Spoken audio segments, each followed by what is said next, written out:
ꯃꯌꯥꯝꯕꯨ ꯍꯥꯟꯕꯃꯛꯇꯗ ꯀꯪꯂꯩ ꯔꯤꯚ꯭ꯌꯨꯅ ꯇꯔꯥꯝ ꯅꯣꯛꯆꯔꯤ ꯉꯁꯤ ꯃꯌꯥꯝꯒꯤ ꯃꯐꯝꯗ ꯄꯨꯗꯨꯅ ꯂꯥꯛꯆꯔꯤꯕ ꯃꯨꯚꯤ ꯑꯁꯤ ꯔꯣꯃꯥꯟꯇꯤꯛ ꯑꯦꯛꯁꯟ ꯀꯣꯃꯦꯗꯤꯒꯤ ꯃꯅꯨꯡ ꯆꯟꯕ ꯐꯤल्म ꯑꯃꯅꯤ ꯃꯨꯚꯤ ꯑꯁꯤꯒꯤ ꯃꯃꯤꯡꯅ ꯚꯤꯁꯃ ꯃꯨꯚꯤ ꯑꯁꯤ IMDbꯗ 6.4 ꯐꯪꯈꯤ ꯑꯗꯨꯒ 64% ꯒꯨꯒꯜ ꯌꯨꯖꯔꯁꯤꯡꯅ ꯂꯥꯏꯛ ꯇꯧꯈꯤꯕ ꯃꯨꯚꯤ ꯑꯃꯅꯤ ꯃꯨꯚꯤ ꯑꯁꯤ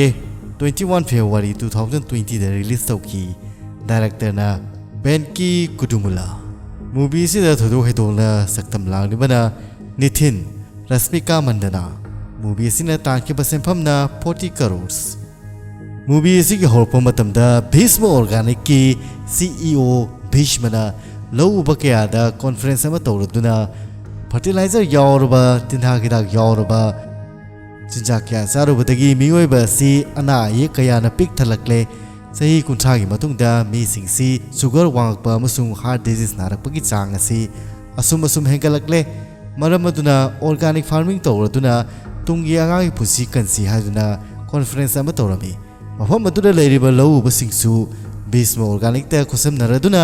ꯃꯈꯣꯏ ꯂꯧ ꯎꯒꯅꯤ ꯍꯥꯏꯗꯨꯅ ꯋꯥꯁꯛꯂꯝꯃꯤ CEO ꯚꯤꯁꯃꯅ ꯊꯣꯛꯂꯛꯄ ꯃꯇꯝꯗ ꯄ꯭ꯔꯦꯁꯀꯤ ꯃꯤ ꯀꯌꯥ ꯆꯪꯁꯤꯜꯂꯛꯇꯨꯅ ꯚꯤꯁꯃꯗ ꯅꯍꯥꯛꯁꯦ ꯇꯨꯡꯒꯤ ꯖꯦꯅꯦꯔꯦꯁꯟꯒꯤꯗꯃꯛꯇ ꯌꯥꯝꯅ ꯋꯥꯕ ꯃꯥꯜꯂꯤ ꯃꯔꯝ ꯑꯗꯨꯅ ꯑꯗꯣꯝꯅ ꯀꯔꯤ ꯊꯧꯁꯤꯜ ꯁꯤꯖꯤꯟꯅꯔꯗꯨꯅ ꯇꯨꯡꯒꯤ ꯄꯨꯟꯁꯤꯔꯣꯜ ꯑꯁꯤꯕꯨ ꯀꯟꯕꯤꯒꯗꯧꯔꯤꯕꯅꯣ ꯍꯥꯏꯗꯨꯅ ꯄ꯭ꯔꯦꯁꯀꯤ ꯃꯤꯁꯤꯡ ꯑꯗꯨꯅ ꯍꯪꯂꯝꯃꯤ ꯄ꯭ꯔꯦꯁꯀꯤ ꯃꯤꯁꯤꯡ ꯑꯗꯨꯅ ꯃꯈꯥ ꯇꯥꯔꯛꯏ ꯑꯗꯣꯝꯒꯤ ꯃꯇꯨꯡꯗ ꯀꯝꯄꯅꯤ ꯑꯁꯤꯒꯤ CEO ꯑꯁꯤ ꯀꯅꯥ ꯑꯣꯏꯕꯤꯒꯗꯧꯔꯤꯕꯅꯣ ꯚꯤꯁꯃꯁꯤ ꯃꯆꯥ ꯃꯁꯨ ꯅꯨꯄꯤ ꯑꯉꯥꯡ ꯂꯩꯇꯕꯅꯤꯅ ꯃꯍꯥꯛꯅ ꯀꯝꯄꯅꯤ ꯑꯁꯤꯕꯨ ꯀꯅꯥꯗ ꯄꯤꯔꯝꯗꯣꯏꯅꯣ ꯍꯥꯏꯅ ꯍꯪꯖꯕꯅꯤ ꯚꯤꯁꯃꯅ ꯍꯥꯏꯔꯛꯏ ꯀꯝꯄꯅꯤ ꯑꯁꯤꯒꯤ 50ꯁꯨꯕ ꯑꯦꯅꯤꯚꯔꯁꯔꯤ ꯅꯨꯃꯤꯠ ꯑꯗꯨꯗ ꯃꯊꯪ ꯑꯣꯏꯒꯗꯧꯔꯤꯕ CEO ꯑꯗꯨꯒꯤ ꯃꯁꯛ ꯇꯥꯛꯀꯅꯤ ꯍꯥꯏꯗꯨꯅ ꯄ꯭ꯔꯦꯁꯇ ꯍꯥꯏꯔꯝꯃꯤ ꯄ꯭ꯔꯦꯁꯀꯤ ꯃꯤꯁꯤꯡ ꯑꯗꯨꯅ CEO ꯑꯗꯨꯗ ꯍꯪꯂꯝꯃꯤ ꯀꯅꯥꯕꯨ ꯑꯣꯏꯒꯗꯧꯔꯤꯕꯅꯣ ꯍꯥꯏꯗꯨꯅ ꯃꯗꯨꯗ CEOꯅ ꯍꯥꯏꯔꯛꯏ ꯃꯍꯥꯛꯀꯤ ꯒꯨꯟꯇꯅꯤ ꯗꯔꯀꯥꯔ ꯑꯣꯏꯔꯤꯕꯁꯤ ꯃꯍꯥꯛꯀꯤ ꯏꯖꯨꯀꯦꯁꯟ ꯀ꯭ꯋꯥꯂꯤꯐꯤꯀꯦꯁꯟ ꯀꯔꯤꯁꯨ ꯗꯔꯀꯥꯔ ꯑꯣꯏꯗꯦ ꯔꯤꯄꯣꯔꯇꯔꯁꯤꯡ ꯑꯗꯨꯅ ꯄꯕ꯭ꯂꯤꯛꯇ ꯑꯣꯟꯁꯤꯜꯂꯗꯨꯅ ꯚꯤꯁꯃ ꯆꯍꯤ 60 ꯁꯨꯔꯕ ꯃꯍꯥꯛꯅ ꯃꯍꯥꯛꯀꯤ ꯀꯝꯄꯅꯤ ꯑꯁꯤꯒꯤ ꯃꯊꯪꯒꯤ CEO ꯀꯟꯅ ꯊꯤꯔꯤ ꯍꯥꯏꯗꯨꯅ ꯄꯥꯎ ꯄꯤꯔꯝꯃꯤ ꯚꯤꯁꯃꯅ ꯂꯥꯛꯄ ꯃꯇꯝꯗ ꯃꯍꯥꯛꯀꯤ ꯁ꯭ꯇꯥꯐ ꯑꯔꯤꯕ ꯀꯌꯥꯅ ꯃꯍꯥꯛꯄꯨ ꯃꯊꯪꯒꯤ CEO ꯑꯣꯏꯅꯕꯒꯤꯗꯃꯛꯇ ꯃꯉꯣꯟꯗ ꯍꯥꯏꯖꯔꯝꯃꯤ ꯃꯍꯥꯛꯀꯤ ꯏꯝꯄ꯭ꯂꯣꯌꯤ ꯑꯃꯅ ꯍꯥꯔꯕꯔꯗꯇꯒꯤ ꯄꯥꯁ ꯇꯧꯗꯨꯅ ꯂꯥꯛꯄ ꯃꯆꯥꯅꯨꯄꯥ ꯑꯗꯨꯁꯨ CEO ꯑꯣꯏꯕꯗ ꯃꯇꯤꯛ ꯆꯥꯒꯅꯤ ꯍꯥꯏꯗꯨꯅ ꯚꯤꯁꯃꯗ ꯍꯥꯏꯔꯝꯃꯤ ꯚꯤꯁꯃ ꯑꯗꯨꯃꯛ ꯃꯣꯃꯣ ꯅꯣꯛꯇꯨꯅ ꯃꯍꯥꯛꯀꯤ ꯑꯣꯐꯤꯁ ꯇꯝꯅ ꯂꯥꯛꯂꯝꯃꯤ ꯚꯤꯁꯃꯅ ꯃꯍꯥꯛꯀꯤ ꯁꯦꯀ꯭ꯔꯦꯇꯔꯤ ꯃꯨꯔꯇꯤꯗ ꯍꯥꯏꯔꯝꯃꯤ ꯃꯤꯁꯤꯡꯅꯗꯤ ꯑꯩꯒꯤ ꯀꯝꯄꯅꯤ ꯑꯁꯤꯒꯤꯗꯃꯛꯇ CEO ꯑꯁꯤ ꯀꯅꯥ ꯑꯣꯏꯗꯣꯏꯅꯣꯅ ꯈꯟꯖꯔꯤꯕꯅꯤ ꯑꯗꯨꯕꯨ ꯑꯩꯅ ꯄꯥꯝꯕꯗꯤ ꯃꯍꯥꯛ ꯑꯁꯦ ꯃꯌꯥꯝꯗꯒꯤ ꯇꯣꯞ ꯇꯣꯞꯄ ꯇꯨꯡꯒꯤ ꯎꯕ ꯃꯤ ꯄꯥꯝꯃꯤ ꯃꯨꯚꯤ ꯑꯁꯤꯗ ꯒ꯭ꯌꯥꯟ ꯈꯤꯇꯪ ꯇꯥꯅꯕꯒꯤꯗꯃꯛꯇ ꯚꯤꯁꯃ CEO ꯑꯗꯨꯅ ꯚꯤꯁꯃ ꯁꯦꯅꯤꯌꯔ ꯍꯥꯏꯖꯒꯦ ꯑꯗꯨꯒ ꯍꯦꯔꯣꯁꯤꯅ ꯑꯩꯈꯣꯏꯅ ꯚꯤꯁꯃ ꯑꯗꯨꯃꯛ ꯍꯥꯏꯖꯒꯦ ꯚꯤꯁꯃꯅ ꯃꯈꯨꯠꯇ ꯌꯣꯠꯆꯩ ꯑꯃ ꯄꯥꯏꯔꯗꯨꯅ ꯎꯕꯔ ꯗ꯭ꯔꯥꯏꯚꯔꯕꯨ ꯂꯥꯛꯄ ꯉꯥꯏꯔꯝꯃꯤ ꯎꯕꯔ ꯗ꯭ꯔꯥꯏꯚꯔꯅ ꯃꯍꯥꯛꯄꯨ ꯎꯔꯨꯕ ꯃꯇꯝꯗ ꯌꯥꯝꯅ ꯀꯤꯖꯔꯝꯃꯤ ꯑꯗꯨꯒ ꯃꯍꯥꯛꯅ ꯒꯥꯔꯤ ꯑꯗꯨꯗ ꯇꯣꯡꯂꯕ ꯃꯇꯨꯡꯗ ꯀꯦꯐꯦ ꯇꯝꯅ ꯆꯠꯂꯨ ꯍꯥꯏꯗꯨꯅ ꯎꯕꯔ ꯗ꯭ꯔꯥꯏꯚꯔ ꯑꯗꯨꯗ ꯍꯥꯏꯔꯝꯃꯤ ꯚꯤꯁꯃꯅ ꯒꯥꯔꯤ ꯑꯗꯨꯗꯒꯤ ꯀꯨꯝꯊꯔꯛꯇꯨꯅ ꯀꯦꯐꯦ ꯃꯅꯨꯡꯗ ꯆꯪꯒꯦ ꯇꯧꯕ ꯇꯥꯏꯃꯤꯡ ꯑꯗꯨꯗ ꯎꯕꯔ ꯗ꯭ꯔꯥꯏꯚꯔ ꯑꯗꯨꯅ ꯃꯍꯥꯛꯄꯨ ꯈꯥꯝꯂꯗꯨꯅ ꯁꯥꯔ ꯀꯔꯤ ꯄ꯭ꯔꯣꯕ꯭ꯂꯦꯝ ꯂꯩꯕꯒꯦ ꯍꯥꯏꯗꯨꯅ ꯎꯕꯔ ꯗ꯭ꯔꯥꯏꯚꯔ ꯑꯗꯨꯅ ꯍꯪꯂꯝꯃꯤ ꯃꯗꯨꯗ ꯚꯤꯁꯃꯅ ꯑꯩꯒꯤ ꯅꯨꯡꯁꯤꯅꯖꯕ ꯅꯨꯄꯤ ꯑꯃꯠꯇ ꯂꯩꯇꯦ ꯋꯥꯍꯩ ꯑꯗꯨ ꯇꯥꯕꯗ ꯎꯕꯔ ꯗ꯭ꯔꯥꯏꯚꯔ ꯑꯗꯨꯅ ꯃꯐꯝ ꯑꯁꯤꯗ ꯑꯗꯣꯝ ꯂꯃꯟ ꯈꯨꯝꯕ ꯂꯥꯛꯂꯤꯕ꯭ꯔꯥ ꯅꯠꯇ꯭ꯔꯒ ꯑꯗꯣꯝꯒꯤ ꯅꯨꯡꯁꯤꯅꯖꯕ ꯅꯨꯄꯤ ꯑꯗꯨꯕꯨ ꯀꯟꯕ ꯂꯥꯛꯂꯤꯕ꯭ꯔꯥ ꯚꯤꯁꯃꯅ ꯍꯥꯏꯔꯛꯏ ꯑꯩ ꯃꯐꯝ ꯑꯁꯤꯗ ꯑꯅꯧꯕ ꯅꯨꯄꯤ ꯑꯃ ꯊꯤꯕ ꯂꯥꯛꯂꯤꯕꯅꯤ ꯎꯕꯔ ꯗ꯭ꯔꯥꯏꯚꯔꯅ ꯑꯃꯨꯛ ꯍꯥꯏꯔꯛꯏ ꯑꯗꯨ ꯑꯣꯏꯇꯥꯔꯒꯗꯤ ꯃꯗꯨꯒꯤ ꯌꯣꯠꯆꯩꯗꯨꯅ ꯀꯩꯗꯧꯗꯣꯏꯕ ꯋꯥꯍꯩ ꯑꯗꯨ ꯇꯥꯕꯗ ꯚꯤꯁꯃꯅ ꯁꯤꯒꯤ ꯌꯣꯠꯆꯩ ꯑꯁꯤꯗꯤ ꯍꯨꯏꯕꯨ ꯇꯥꯅꯕꯒꯤꯗꯃꯛꯇꯅꯤ ꯁꯦꯐꯇꯤꯒꯤꯗꯃꯛꯇ ꯄꯨꯔꯛꯄꯅꯤ ꯍꯥꯏꯗꯨꯅ ꯂꯪꯊꯣꯛꯂꯝꯃꯤ ꯃꯗꯨꯗ ꯅꯨꯄꯥ ꯑꯗꯨꯅ ꯑꯃꯨꯛ ꯍꯪꯂꯛꯏ ꯏꯗꯨꯗꯤ ꯀꯗꯥꯏꯗꯒꯤꯅꯣ ꯚꯤꯁꯃꯅ ꯃꯍꯥꯛꯀꯤ ꯍꯛꯆꯥꯡꯗ ꯏ ꯇꯩꯕ ꯑꯗꯨ ꯀꯣꯏꯊꯤ ꯊꯤꯔꯝꯃꯤ ꯑꯗꯨꯒ ꯐꯨꯔꯤꯠ ꯑꯗꯨ ꯆꯤꯡꯊꯣꯛꯂꯗꯨꯅ ꯁꯤꯗꯤ ꯏꯁꯨ ꯅꯠꯇꯅ ꯁꯤꯗꯤ ꯇꯣꯃꯦꯇꯣ ꯀꯦꯆꯞꯅꯤ ꯍꯥꯏꯗꯨꯅ ꯍꯥꯏꯔꯝꯃꯤ ꯑꯩꯅ ꯉꯁꯥꯏ ꯁꯦꯟꯗꯋꯤꯆ ꯑꯃ ꯆꯥꯕꯅꯤ ꯑꯗꯨꯗꯒꯤ ꯑꯣꯏꯔꯝꯒꯅꯤ ꯍꯥꯏꯗꯨꯅ ꯎꯕꯔ ꯗ꯭ꯔꯥꯏꯚꯔ ꯑꯗꯨꯅ ꯍꯥꯏꯔꯝꯃꯤ ꯚꯤꯁꯃꯅ ꯀꯦꯐꯦ ꯃꯅꯨꯡꯗ ꯆꯪꯉꯛꯄ ꯃꯇꯝꯗ ꯃꯍꯥꯛꯀꯤ ꯐꯦꯁꯕꯨꯛ ꯐ꯭ꯔꯦꯟꯅꯤ ꯍꯥꯏꯗꯨꯅ ꯅꯨꯄꯥ ꯑꯃꯅ ꯉꯥꯏꯗꯨꯅ ꯂꯩꯔꯝꯃꯤ ꯁꯦꯀ꯭ꯌꯨꯔꯤꯇꯤ ꯑꯗꯨꯅ ꯍꯥꯏꯔꯛꯏ ꯑꯣꯟꯂꯥꯏꯟꯗ ꯇꯤꯟꯅꯕ ꯅꯃꯥꯟꯅꯕꯁꯦ ꯊꯥꯖꯕ ꯌꯥꯕ ꯅꯠꯇꯦ ꯍꯥꯏꯗꯨꯅ ꯍꯥꯏꯔꯛꯈꯤ ꯃꯗꯨꯗ ꯅꯨꯄꯥ ꯑꯗꯨꯅ ꯍꯥꯏꯔꯛꯏ ꯅꯪꯁꯤ ꯆꯨꯝꯅꯒꯤ ꯁꯦꯀ꯭ꯌꯨꯔꯤꯇꯤ ꯈꯛꯇꯅꯤ ꯅꯪ ꯌꯥꯝ ꯀꯥ ꯍꯦꯟꯖꯟꯕ ꯋꯥ ꯉꯥꯡꯂꯛꯀꯅꯨ ꯑꯩꯁꯦ ꯑꯦꯒ꯭ꯔꯤꯀꯜꯆꯔꯗ MSc ꯂꯣꯏꯔꯕ ꯒꯣꯜꯗ ꯃꯦꯗꯥꯂꯤꯁ ꯑꯃꯅꯤ ꯑꯩꯗꯤ ꯄꯥꯝꯕꯤꯅ ꯀꯔꯤ ꯈꯜꯂꯤꯕꯅꯣ ꯍꯥꯏꯕꯁꯤ ꯐꯥꯎꯕ ꯈꯪꯕ ꯉꯝꯃꯤ ꯑꯗꯨꯒ ꯃꯤꯗꯤ ꯌꯥꯝ ꯂꯥꯏꯅ ꯈꯪꯕ ꯉꯝꯒꯅꯤ ꯃꯍꯥꯛ ꯑꯁꯦ ꯀꯅꯥꯅꯣ ꯈꯪꯉꯕ ꯑꯩꯅ ꯊꯥꯒꯠꯄ ꯄꯣꯁ ꯈꯨꯗꯤꯡꯃꯛꯇ ꯂꯥꯏꯛ ꯇꯧꯔꯤꯕꯅꯤ ꯑꯗꯨꯒ ꯑꯩꯒꯤ ꯄꯣꯁ ꯑꯗꯨꯁꯨ ꯁꯦꯌꯔ ꯇꯧꯕꯤꯔꯤꯕ ꯃꯤꯁꯛ ꯑꯃꯅꯤ ꯀꯃꯦꯟ ꯐꯥꯎꯕ ꯄꯤꯕꯤꯔꯤꯕ ꯃꯤꯁꯛ ꯑꯃꯅꯤ ꯑꯗꯨꯅ ꯋꯥꯊꯤ ꯋꯥꯔꯦꯝ ꯇꯧꯔꯛꯀꯅꯨ จ้างเสียหายตัวน่ะมาคุยนี่มาแกเฟมันนุ่งแต่จังละมีบิสมันนุป้าตัวน่ะมาพุ่มมาเสียตัวริบปาร์ตี้สิกรีกินเอาให้ตัวน่ะหังละมีนุป้าตัวน่ะเร่นุพี่ไม่อินเตอร์วิวตัวบลักมันนี่อดูตาไอ้คุยกี่โพสนะนุพี่ตัวรู้ว่ามันตั้มแต่ปามุตัวน่ะมาฮักปูลูกละเสียหายตัวน่ะหายรู้เลยนุพี่ตัวสู้หาเราเลยอย่าทรกเลยมาดูกี่ปีริบปาร์ตี้นี่ไอ้สู้ตัวริบมาตัวดูอุบมาตั้มได้แต่เสียงนังละมีบิสมันหายอดูฟารีนี่นุพี่ตัวบุกได้เลยไปกี่นุป้าตัวน่ะบิสมาตานุพี่ตัวก็ได้เลยกี่ให้ตัวน่ะตักละมีนุพี่ตัวกี่ฟิชเชอร์จักรเจ้าอุบมาตั้มได้บิสมาปุ่งเอางงจระมีบิสมากี่เฟซบุ๊กเฟรนด์ตัวน่ะหายนุพี่สินะไอ้คนอยู่บอสสิบุกอะไรเดี๋ยวปามูริบนขังดีนุพี่ตัวกี่มาวันบิดูน่ะสู้นุพี่ตัวน่ะน่าฮักน่ะน่าสัตย์น่าโตสุกยามน่ะพัฒระกะอาศัยกินนุป้าสินะหลงละสิหายไปมาตั้มได้ยาริบาดูกันกินนุพี่ตัวอรังกรักตั้งเอาว่าประชาชนสอบนุพี่มาโอรามีตัวน่ะมาหน้ามาขี้มาบิดูน่ะหายมีไอ้ดีมังวันเด็กสุเฮนะภาษายาวน่ะไปแบบมาสักภาษาโนป้าปามีอดุกินีบิสมากี่เฟซบุ๊กเฟรนด์อดุกิมามิงซีประมาลกอร์มีมาหน้ามากี่โพสต์ดูบู congratulation ให้ดูทักกันละมีอดุกันนั่งเซ่ออฟฟิศสุดท้ายมาติดควายลิสต์ระบบเบสเลอร์มันนี่ให้ดูสุฮารักกี้ประมาลบิสมาบูมากี่โพสต์ดูสักตักละมีอดุกันมาปูมากี่โพสต์ดูอุนันน่ะบ้าให้บุมาตั้มตามากี่โพสต์ดูกินปีดูมุนในยังดูเลยละมีมากี่โพสต์ตัวน่ะเฮรีมาพวกเขารู้แล้วนู่มาในยิงจะรีบเสียไอ้กินปีปุ่นนี่มีคุณที่มักนะไอ้เนี่ยปีมาสักภาษาบ้าเล่าบังอามีให้เสียข้างจะสนุกให้ตัวน่ะเฮรีประมาณนั้นเฮรีบอสอันเดอร์เวร์ให้เสียข้างก้าวมันนุ่งเสียละก็ดีฟ้าปุ่นนี่มายามดูอุลกสุ่มเลยแต่ละก็ดีพี่ว่ามันไม่ตัดโอ้ยมาสิแต่ฮันนิ่งรีบบอกพ่อมาเสียมากินปีตัวบูมายามได้ยังกันบ้าโตพัดเตะให้ตัวน่ะมากี่โพสต์ตัวน่ะให้ปุ่นนี่บิสมาเนี่ยปีตัวกี่มันอาจจะจังชิลตัวน่ะไอ้ยิมิงบิสมาก็บีIAS นี่ให้ดูนะฮะมีว่าอย่าดูตามมาตั้มดาดูปีดูยามหาเราจะขี้ดูกะไอ้สูสาระเขาวิดูกะ MBA นี่ให้ดูนะฮะมีมาคุยอันนี้นะคุดส่งเลยบ่มาตัวดูบ่มาตั้มดาประมาณกี่บอสดูสังลักตัวน่ะยังไม่ได้กับสุขไอเดียดูบุคุดสำนักตัวน่ะเห็นเซ็กตัวปฏิยาเลยให้ดูนะทิ้งเลยมีบิสมันนะฮะเอดิสันมาตะกี้มากี่มาคุดเลยเสเห็นเซ็กตัวเราไม่ว่ากันแต่นี่ยังวันนี้มากี่มาคุดเสก็ยังเลยมุนเหล่าเลยบุนี่ยงให้ดูนะฮะมีมาตัวดูบ่มาตั้มดามากี่บอสดูนะสาวเรามีบิสมันหาเร่ลูกฮงที่ฟ้าบุตรสุ่มน่ะตกแต่ละก็ดีลูกฮงมันมาตุ้งเด็ดที่คำตรงนี้ยามน่ะโพสซิฟโอ้ยตัวก็มากุมันปีสิทีเนี่ยงักเสียนน่ะทำกันได้ปะนี่บิสมันหาเร่ก็ดีกุมันมากุมันปีมาไอ้ปุ่นสีได้เลยแต่ละก็ดีเนี่ยมาป่วยเนี่ยยามน่ะลูกน่ะตกกันนี่สาระตัวน่ะโยงกันนี่คนนุ่งกันมาสาระก็ราสกุมารีตรงน่ะทำกันนี่บิสมันอยู่ให้ดูตาบมาทำได้สาระให้บนปีสิทีอรังอรักตั้งเอาบนปีนี้นะมาหน้าบิสมันปุ๊บปามาหัวขี้บิสมันนุปีตัวกี่มาคนละดูบูสัมละตัวน่ะแค่เฟียตัวตะกี้เจลักขี้นุปีตัวน่ะพาร์กิ้งเดียสมนักกันเดลัยเนี่ยให้ตัวน่ะรักขี้มาตัวน่ะบิสมันน่ะนั่งบุการีปรักปรเนี่ยนุปีตัวน่ะปรักที่ให้ตัวน่ะรักขี้เอาตัวก็มาคุยนี่คงน่ะสมัครเซลล์มีมาคุยน่ะสมัครเซลล์ปุ๊บมาตั้มดานุปีตัวน่ะจิงนรับตัวตัวน่ะน้องวันเดลุปากการูแก่เลยบางทีให้ตัวน่ะนุปีตัวน่ะบิสมันน่ะหักขี้การูดีเลยที่ดูบูยูมันนี่ดีเลยอามันน่ะบลูนี่มันน่ะเบล็กนี่นุปีตัวน่ะมาคุยนี่น่ะเซลล์เปิดทุกคำเลยตัวน่ะไอ้เด็กกับนึงว่าไม่ยาวเลยนั่งเซ่ IAS นี่ให้กี่ได้น้องก็ไปสามตัวเลยเถอะมาดูนะบิสมันหารักขี้ IAS ให้ไปดี I am single ให้ไปนี่ให้ตัวน่ะหารักขี้บิสมันอยู่ให้ดูตามมาทำได้ลำบีดาฟริสกิ้งตัวตัวน่ะเลยบ้า police officer มาได้มาหาไอ้บุกินเด็บตัวตัวน่ะปรักลับไปนี่ให้ตัวน่ะให้เจริญมีมาตัวดูรูปมาทำได้บิสมันปุ่งกังกังมีอดูกานุปีตัวน่ะบิสมันกี่มาคุยละดูบัดหาได้ละตัวน่ะมากี่บอสน่ะเซลักลีบ้ามาลางแต่สินสิละตัวน่ะไอ้ยูเงาไปเห็นมันคิดตัวน่ะมาหาสมบัติยาลูเลยให้ตัวน่ะให้มีก็สุขังจะเดือบประมาณดีมากี่บอสตัวยี่อาสาวบกี้ไม่จ้ากันตัวมังวันเดลวยเนี่ยให้เธอมีตัวกามาเลยเป็นให้ตัวน่ะมาหาปูทับตะกี้ตั้งตกพิรามี police की frisking तो बगी क्यों लेप तो लेरिंगे टाइमिंग अदुदा प्रमलना ममांग थकते security सिंगना online की नमाना बसिंगदे थाजा बथम गनु हायबदु निंगसिंग लखी प्रमलना बिस्मदा हंगलमी करिगी दमक्तरो नंगना आइगी बॉस की लोहंगदब नुपी दुदा कारण तारिबदुबो मदुदा बिस्मद हारकी मथा सामंदना तोरिबनी प्रमलना हारकी ए नंगनी मथा साय हायदुदि करिगी बिस्मसी कॉलेज मतमदगी स्कूल मतमदगी महांगना पामजरक्लिबा नुपी अदुदा प्रपोज तौनबा संगमा मतमदा करिगुम्बा अमा नत्रगा करिगुम्बा अमा हेता दसा तादुना नुपी अमता फंखिदबा मिसक अमा ओरमी प्रमलना हारे नंगा आइगा खंगनरुबासे आइसे ख्वाइदगी पंगबा मिसक अमा ओइरबनी मसी हायदुना महाना मथंदा मखसायदा खोपान थाजरमी मतौ अदु उरुबा मतमदा पुलिस अदुना नंगसु फुगनी गाउतली गायबा ngamद्रबरा हायदुना हरकी प्रमलना बिस्मदा हरकी नंगी खंगनबा चानबा कनाबता लेतबरा अखोइबु मसीगी सिचुएशन सिदगी कन्बीनबा मियमतदि कौदना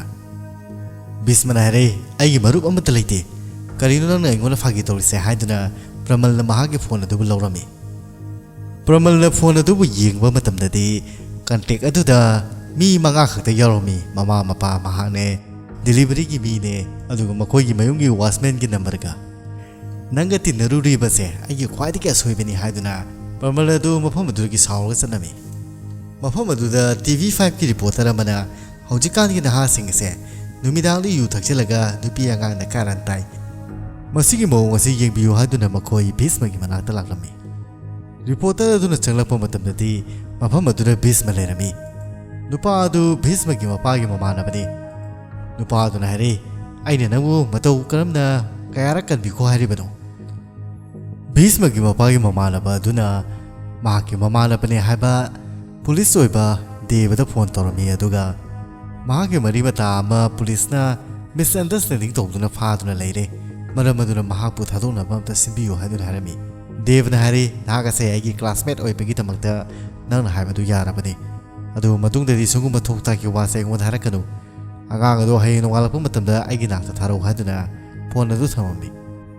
पुलिस अदुना महाक ममिंग असि करी कौगे हाइदुना हंगमी मदुर महाना भीष्म कौगे हाइदुना हारमी करी तौवे हाइदुना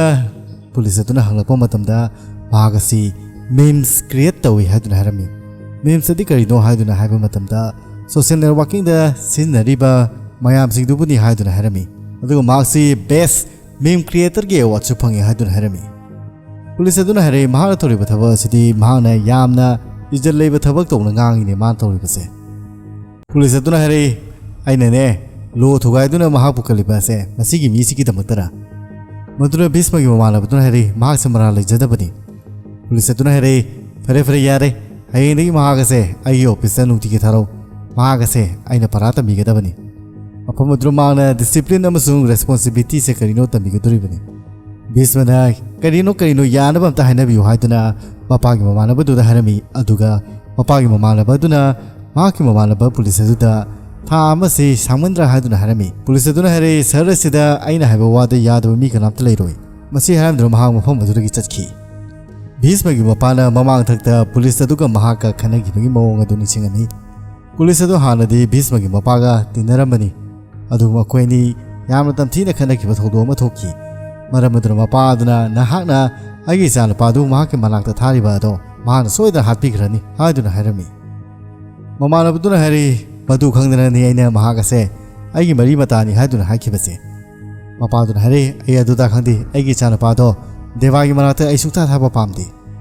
ममानबदुना हरे हारेइबा वासे ऑप्शन अमता लेते करिगुमना चानपासे महाके मनाक्ता थादबा तारगदी अईबु सोइदना फाबिख्रनी अइना दिना चानपादा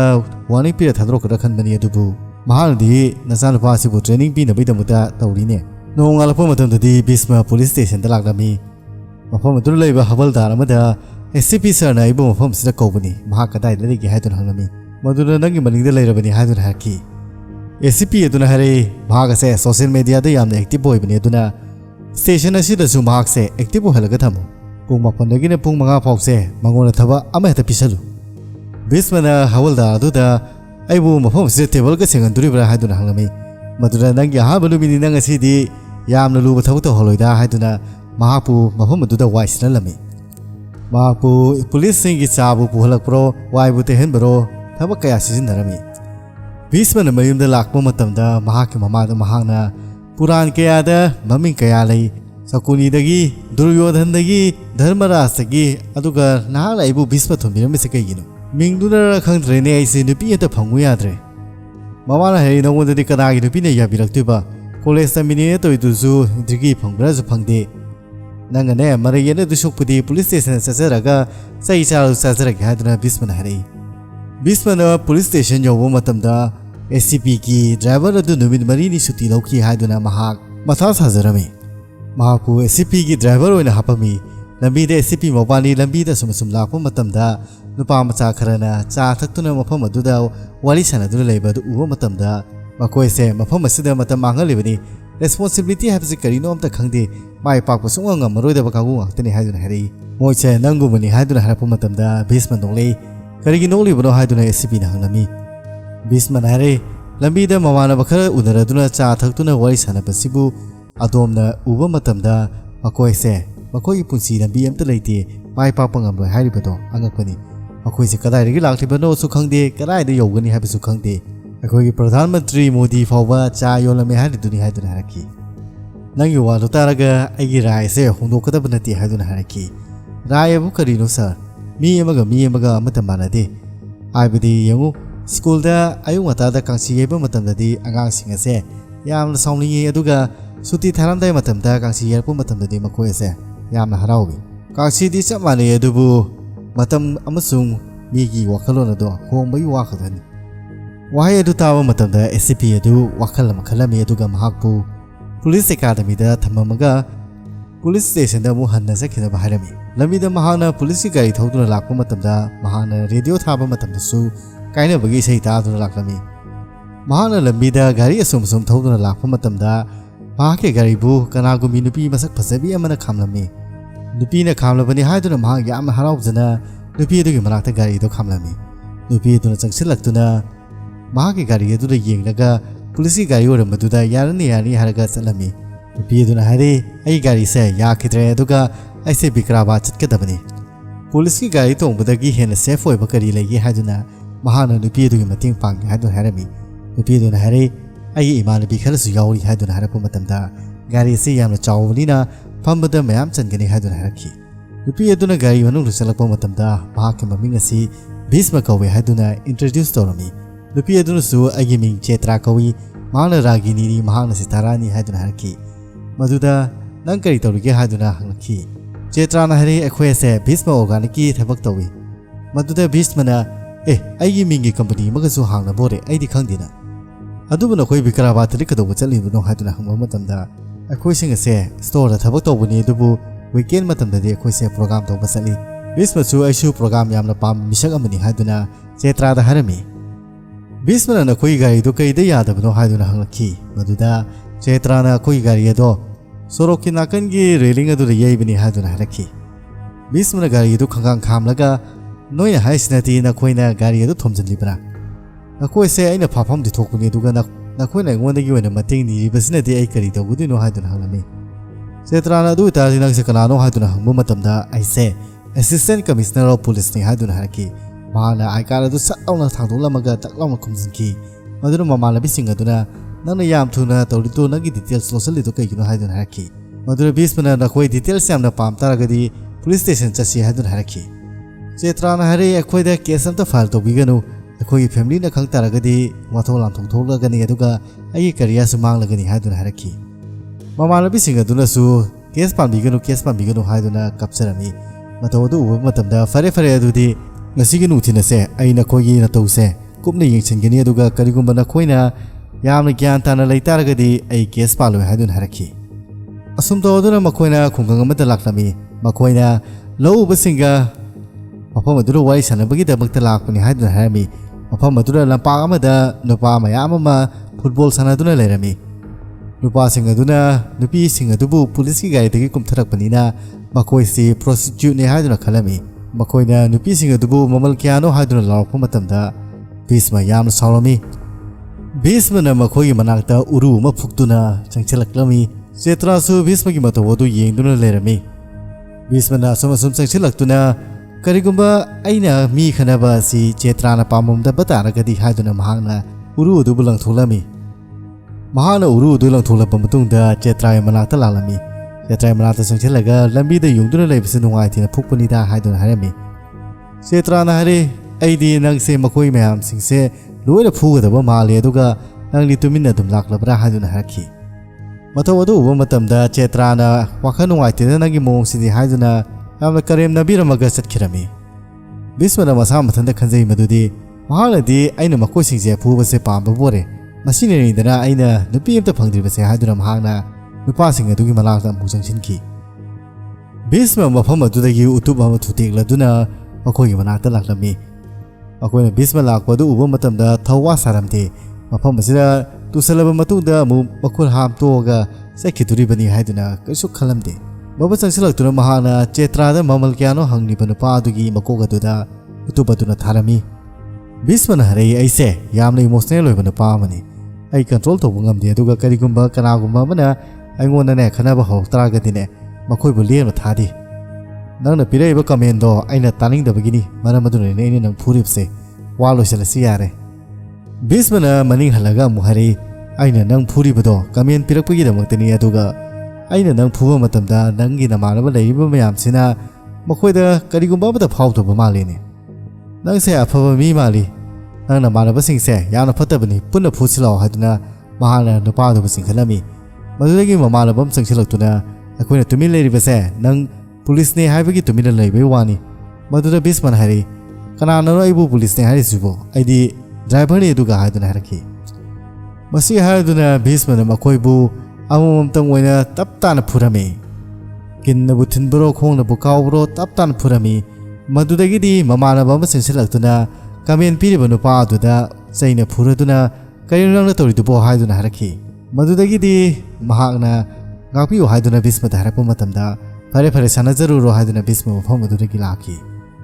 ꯕꯤꯁꯃꯅ ꯆꯦꯇ꯭ꯔꯥ ꯎꯕ ꯃꯇꯝꯗ ꯅꯍꯥꯛꯅ ꯃꯈꯣꯏꯁꯤꯡꯒ ꯑꯩꯒ ꯐꯨꯅꯔꯤꯉꯩ ꯃꯇꯝ ꯑꯗꯨꯗ ꯌꯦꯡꯖꯔꯝꯃꯒꯗꯤ ꯀꯌꯥꯗ ꯐꯒꯗꯕ ꯍꯥꯏꯗꯨꯅ ꯃꯁꯥ ꯃꯊꯟꯇ ꯈꯟꯗꯨꯅ ꯆꯦꯇ꯭ꯔꯥꯒꯤ ꯃꯅꯥꯛꯇ ꯂꯥꯛꯂꯝꯃꯤ꯫ ꯁꯤꯟ ꯑꯃꯗꯅ ꯀꯝꯄꯅꯤ ꯑꯃꯗ ꯀꯣꯟꯐꯔꯦꯟꯁ ꯐꯝꯗꯨꯅ ꯃꯤꯇꯤꯡ ꯇꯧꯔꯝꯃꯤ꯫ ꯃꯐꯝ ꯑꯗꯨꯗ ꯃꯈꯣꯏꯒꯤ ꯕꯣꯁ ꯂꯥꯛꯇꯨꯅ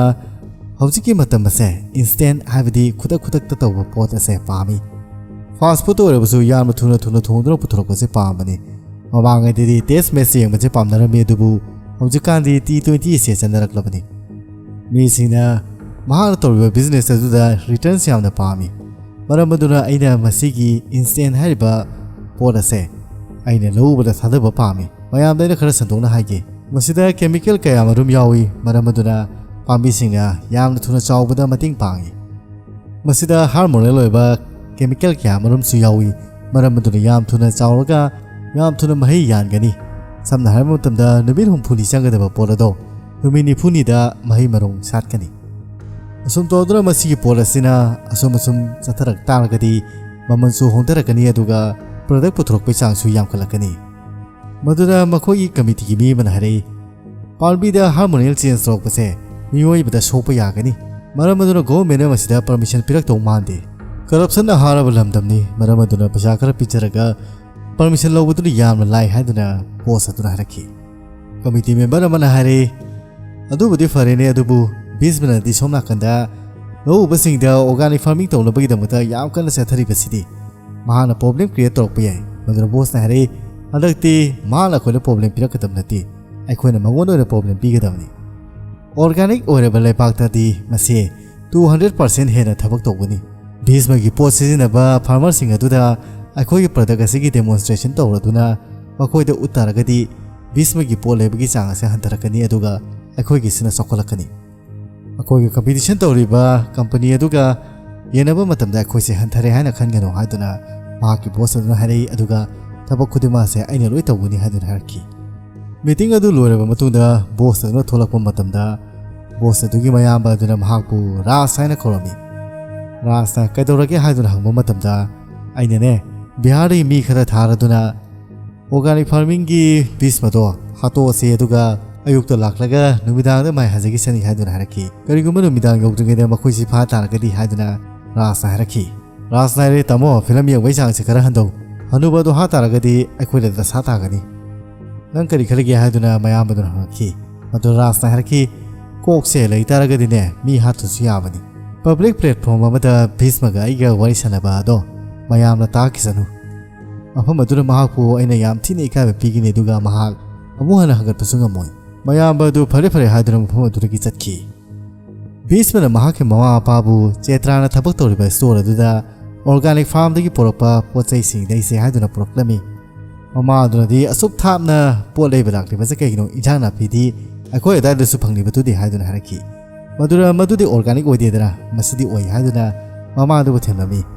ꯃꯄꯥ ꯑꯗꯨꯅ ꯃꯍꯥꯛꯅ ꯃꯐꯝ ꯑꯁꯤꯗ ꯂꯥꯛꯄꯒꯤ ꯃꯔꯝ ꯑꯁꯤ ꯆꯦꯇ꯭ꯔꯥꯕꯨ ꯎꯅꯕ ꯂꯥꯛꯄꯅꯤ ꯍꯥꯏꯗꯨꯅ ꯍꯥꯏꯔꯝꯃꯤ ꯃꯄꯥ ꯑꯗꯨꯅ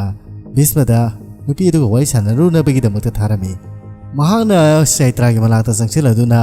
ꯍꯩ ꯔꯥꯁꯤꯡ ꯈꯜꯂꯝꯃꯤ ꯆꯩꯇ꯭ꯔꯥꯅ ꯃꯍꯥꯛꯄꯨ ꯎꯕ ꯃꯇꯝꯗ ꯁꯥꯔ ꯍꯥꯏꯗꯨꯅ ꯑꯩꯕꯨ ꯅꯤꯡꯁꯤꯡꯕꯤꯔꯤꯕ꯭ꯔꯥ ꯍꯥꯏꯗꯨꯅ ꯀꯧꯔꯝꯃꯤ ꯚꯤꯁꯃꯅ ꯀꯧꯁꯤꯟꯅꯕ ꯁꯥꯔꯝꯃꯤ ꯑꯗꯨꯒ ꯆꯩꯇ꯭ꯔꯥꯅ ꯂꯤꯞ ꯄꯤꯈꯤꯕꯗꯨꯅꯤ ꯍꯥꯏꯗꯨꯅ ꯍꯥꯏꯔꯛꯈꯤ ꯆꯩꯇ꯭ꯔꯥꯅ ꯃꯐꯝ ꯑꯁꯤꯗ ꯀꯩꯗꯧꯕ ꯂꯥꯛꯂꯤꯕꯅꯣ ꯍꯥꯏꯗꯨꯅ ꯍꯪꯂꯝꯃꯤ ꯃꯗꯨꯗ ꯚꯤꯁꯃꯅ ꯅꯪꯒ ꯎꯅꯔꯨꯕꯗꯒꯤ ꯑꯩꯁꯦ ꯑꯣꯔꯒꯥꯅꯤꯛ ꯐꯥꯔꯃꯤꯡꯒꯤ ꯃꯇꯥꯡꯗ ꯌꯥꯝꯅ ꯈꯪꯕ ꯄꯥꯝꯂꯛꯂꯦ ꯃꯔꯝ ꯑꯗꯨꯅ ꯂꯥꯛꯄꯅꯤ ꯍꯥꯏꯗꯨꯅ ꯈꯨꯝꯂꯝꯃꯤ ꯃꯍꯥꯛꯅ ꯑꯩꯈꯣꯏꯒꯤ ꯄꯦꯔꯦꯟꯁꯁꯨ ꯌꯥꯎꯅ ꯃꯐꯝ ꯑꯁꯤꯗ ꯑꯣꯔꯒꯥꯅꯤꯛ ꯐꯥꯔꯃꯤꯡꯒꯤ ꯄꯣꯠꯆꯩꯁꯤꯡ ꯂꯩꯕ ꯂꯥꯛꯂꯤꯕꯅꯤ ꯍꯥꯏꯗꯨꯅ ꯍꯥꯏꯔꯝꯃꯤ ꯃꯄꯥ ꯑꯗꯨꯅ ꯃꯆꯥꯅꯨꯄꯥꯗꯨꯒꯤ ꯃꯅꯥꯛꯇ ꯆꯪꯒꯦ ꯇꯧꯕꯗ ꯃꯆꯥꯅꯨꯄꯥ ꯑꯗꯨꯅ ꯏꯪꯒꯤꯠ ꯇꯧꯗꯨꯅ ꯂꯥꯛꯀꯅꯨ ꯍꯥꯏꯗꯨꯅ ꯍꯥꯏꯔꯝꯃꯤ ꯃꯐꯝ ꯑꯗꯨꯗ ꯅꯨꯄꯥ ꯑꯃꯅ ꯀꯩꯊꯦꯜꯗ ꯐꯪꯕ ꯈꯥꯃꯦꯟ ꯑꯁꯤꯟꯕꯗꯤ ꯌꯥꯝꯅ ꯆꯥꯎꯏ ꯃꯆꯨꯁꯨ ꯐꯖꯩ ꯃꯁꯤꯗꯗꯤ ꯄꯤꯛꯇꯛ ꯄꯤꯛꯇꯛ ꯇꯧꯔꯒ ꯃꯆꯨꯁꯨ ꯐꯖꯗꯦ ꯑꯗꯨꯒ ꯀꯩꯗꯧꯕꯒꯤ ꯂꯩꯕ ꯂꯥꯛꯂꯤꯅꯣ ꯍꯥꯏꯗꯨꯅ ꯍꯥꯏꯔꯝꯃꯤ ꯃꯗꯨꯅ ꯃꯄꯥ ꯑꯗꯨꯅ ꯁꯛ ꯐꯖꯕꯒꯤ ꯃꯇꯥꯡ ꯑꯁꯤꯗꯤ ꯅꯪꯅ ꯉꯥꯡꯂꯛꯇꯕꯅ ꯍꯦꯟꯅ ꯐꯒꯅꯤ ꯍꯥꯏꯗꯨꯅ ꯍꯥꯏꯔꯝꯃꯤ ꯆꯩꯇ꯭ꯔꯥꯅ ꯚꯤꯁꯃꯗ ꯅꯍꯥꯛꯅ ꯅꯍꯥꯛꯀꯤ ꯐꯦꯃꯤꯂꯤꯕꯨ ꯑꯣꯔꯒꯥꯅꯤꯛ ꯐꯥꯔꯃꯤꯡꯗ ꯊꯋꯥꯏ ꯌꯥꯎꯍꯟꯕꯒꯤꯗꯃꯛꯇ ꯊꯥꯒꯠꯆꯔꯤ ꯍꯥꯏꯗꯨꯅ ꯍꯥꯏꯔꯝꯃꯤ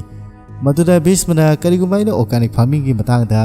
ꯍꯦꯟꯅ ꯈꯪꯅꯤꯡꯕ ꯇꯥꯔꯒꯗꯤ ꯍꯥꯏꯗꯨꯅ ꯍꯥꯏꯔꯛꯄ ꯃꯇꯝꯗ ꯆꯩꯇ꯭ꯔꯥꯅ ꯂꯥꯏꯔꯤꯛ ꯃꯌꯥꯝ ꯑꯃ ꯚꯤꯁꯃꯗ ꯄꯤꯔꯝꯃꯤ ꯀꯔꯤꯒꯨꯝꯕ ꯒ꯭ꯌꯥꯟ ꯇꯥꯗꯕ ꯂꯩꯇꯥꯔꯒꯗꯤ ꯅꯍꯥꯛꯀꯤ ꯅꯝꯕꯔ ꯄꯤꯕꯤꯔꯛꯎ ꯍꯥꯏꯗꯨꯅ ꯚꯤꯁꯃꯅ ꯆꯩꯇ꯭ꯔꯥꯒꯤ ꯅꯝꯕꯔ ꯂꯧꯔꯝꯃꯤ ꯑꯗꯨꯕꯨ ꯆꯩꯇ꯭ꯔꯥꯅ ꯄꯤꯔꯤꯕ ꯅꯝꯕꯔ ꯑꯗꯨꯗꯤ ꯃꯄꯥꯒꯤ ꯅꯝꯕꯔ ꯑꯣꯏꯔꯝꯃꯤ ꯆꯩꯇ꯭ꯔꯥꯒꯤ ꯃꯃꯥꯟꯅꯕꯤꯅ ꯀꯔꯤꯒꯤꯅꯣ ꯅꯪꯅ ꯃꯉꯣꯟꯗ ꯅꯪꯒꯤ ꯅꯝꯕꯔ ꯄꯤꯔꯤꯗꯣ ꯍꯥꯏꯗꯨꯅ ꯍꯥꯏꯕ ꯃꯇꯝꯗ ꯃꯍꯥꯛ ꯑꯁꯦ SCP ꯑꯣꯏꯇꯥꯔꯕꯅꯤꯅ ꯃꯍꯥꯛꯀ ꯋꯥꯔꯤ ꯁꯥꯟꯅꯅꯤꯡꯕꯒꯤ ꯄꯤꯕꯅꯤ ꯍꯥꯏꯗꯨꯅ ꯃꯊꯟꯇ ꯃꯣꯃꯣꯟ ꯅꯣꯛꯆꯔꯝꯃꯤ ꯁꯣꯝ ꯅꯥꯀꯟꯗꯗꯤ SCP ꯗꯦꯕꯥꯅ ꯃꯍꯥꯛꯀꯤ ꯅꯨꯄꯤ ꯀꯜꯌꯥꯅꯤꯗ ꯃꯍꯥꯛꯀꯤ ꯑꯦꯡꯒꯔ ꯃꯦꯅꯦꯖꯃꯦꯟꯠꯒꯤ ꯂꯥꯏꯔꯤꯛ ꯑꯗꯨ ꯀꯗꯥꯏꯗ ꯊꯝꯒꯦ ꯍꯥꯏꯗꯨꯅ ꯐꯣꯟ ꯇꯧꯗꯨꯅ ꯍꯪꯂꯝꯃꯤ ꯗꯦꯕꯥꯒꯤ ꯅꯨꯄꯤ ꯑꯗꯨꯅ ꯃꯍꯥꯛꯀꯤ ꯐꯣꯟ ꯑꯗꯨ ꯕꯦꯇ꯭ꯔꯤ ꯂꯣꯏꯗꯣꯔꯦ ꯑꯩ ꯌꯨꯝ ꯌꯧꯔꯒ ꯄꯥꯎ ꯄꯤꯔꯒꯦ ꯉꯥꯏꯍꯥꯛꯇꯪ ꯉꯥꯏꯌꯨ ꯑꯩ ꯏꯃꯥꯟꯅꯕꯤꯒꯤ ꯐꯣꯟꯗꯒꯤ ꯐꯣꯟ ꯇꯧꯔꯁꯨ ꯇꯧꯔꯛꯀꯦ ꯍꯥꯏꯗꯨꯅ ꯐꯣꯟ ꯑꯗꯨ ꯊꯝꯃꯝꯃꯤ ꯗꯦꯕꯥꯅ ꯃꯍꯥꯛꯀꯤ ꯃꯆꯥꯅꯨꯄꯤꯗ ꯁꯍꯔ ꯑꯁꯤꯕꯨ ꯒ꯭ꯌꯥꯟ ꯇꯥꯍꯟꯕꯗꯤꯅꯦ ꯑꯩ ꯉꯝꯒꯅꯤ ꯑꯗꯨꯕꯨ ꯅꯪꯒꯤ ꯅꯃꯥꯗ ꯒ꯭ꯌꯥꯟ ꯇꯥꯍꯟꯕꯁꯤꯗꯤ ꯑꯩ ꯉꯝꯂꯣꯏ ꯍꯥꯏꯗꯨꯅ ꯃꯆꯥꯅꯨꯄꯤꯒꯤ ꯃꯅꯥꯛꯇ ꯐꯝꯊꯔꯛꯄ ꯃꯇꯝꯗꯗꯤ SCP ꯗꯦꯕꯥꯒꯤ ꯃꯆꯥꯅꯨꯄꯤ ꯑꯁꯤ ꯆꯩꯇ꯭ꯔꯥ ꯑꯣꯏꯗꯨꯅ ꯂꯩꯔꯝꯃꯤ ꯁꯣꯝ ꯅꯥꯀꯟꯗꯗꯤ ꯚꯤꯁꯃꯁꯨ ꯆꯩꯇ꯭ꯔꯥꯅ ꯄꯤꯔꯛꯄ ꯂꯥꯏꯔꯤꯛꯅꯤ ꯍꯥꯏꯗꯨꯅ ꯌꯥꯝ ꯐꯖꯅ ꯄꯥꯗꯨꯅ ꯂꯩꯔꯝꯃꯤ ꯃꯍꯥꯛꯅ ꯆꯩꯇ꯭ꯔꯥꯕꯨ ꯅꯤꯡꯁꯤꯡꯂꯛꯇꯨꯅ ꯀꯔꯤꯒꯨꯝꯕ ꯃꯍꯥꯛꯅ ꯑꯩꯅ ꯄꯥꯔꯤꯕ ꯂꯥꯏꯔꯤꯛ ꯃꯌꯥꯝꯁꯤ ꯎ ꯇꯥꯔꯒꯗꯤ ꯃꯍꯥꯛ ꯌꯥꯝꯅ ꯍꯔꯥꯎꯖꯒꯅꯤ ꯍꯥꯏꯗꯨꯅ ꯈꯜꯂꯝꯃꯤ ꯑꯗꯨꯒ ꯃꯍꯥꯛꯅ ꯆꯩꯇ꯭ꯔꯥꯗ ꯃꯦꯁꯦꯖ ꯊꯥꯔꯒꯦ ꯍꯥꯏꯗꯨꯅ ꯃꯦꯁꯦꯖ ꯑꯗꯨ ꯁ꯭ꯋꯤꯠ ꯍꯥꯔꯠ ꯀꯩꯗꯧꯔꯤꯒꯦ ꯍꯥꯏꯗꯨꯅ ꯍꯪꯂꯝꯃꯤ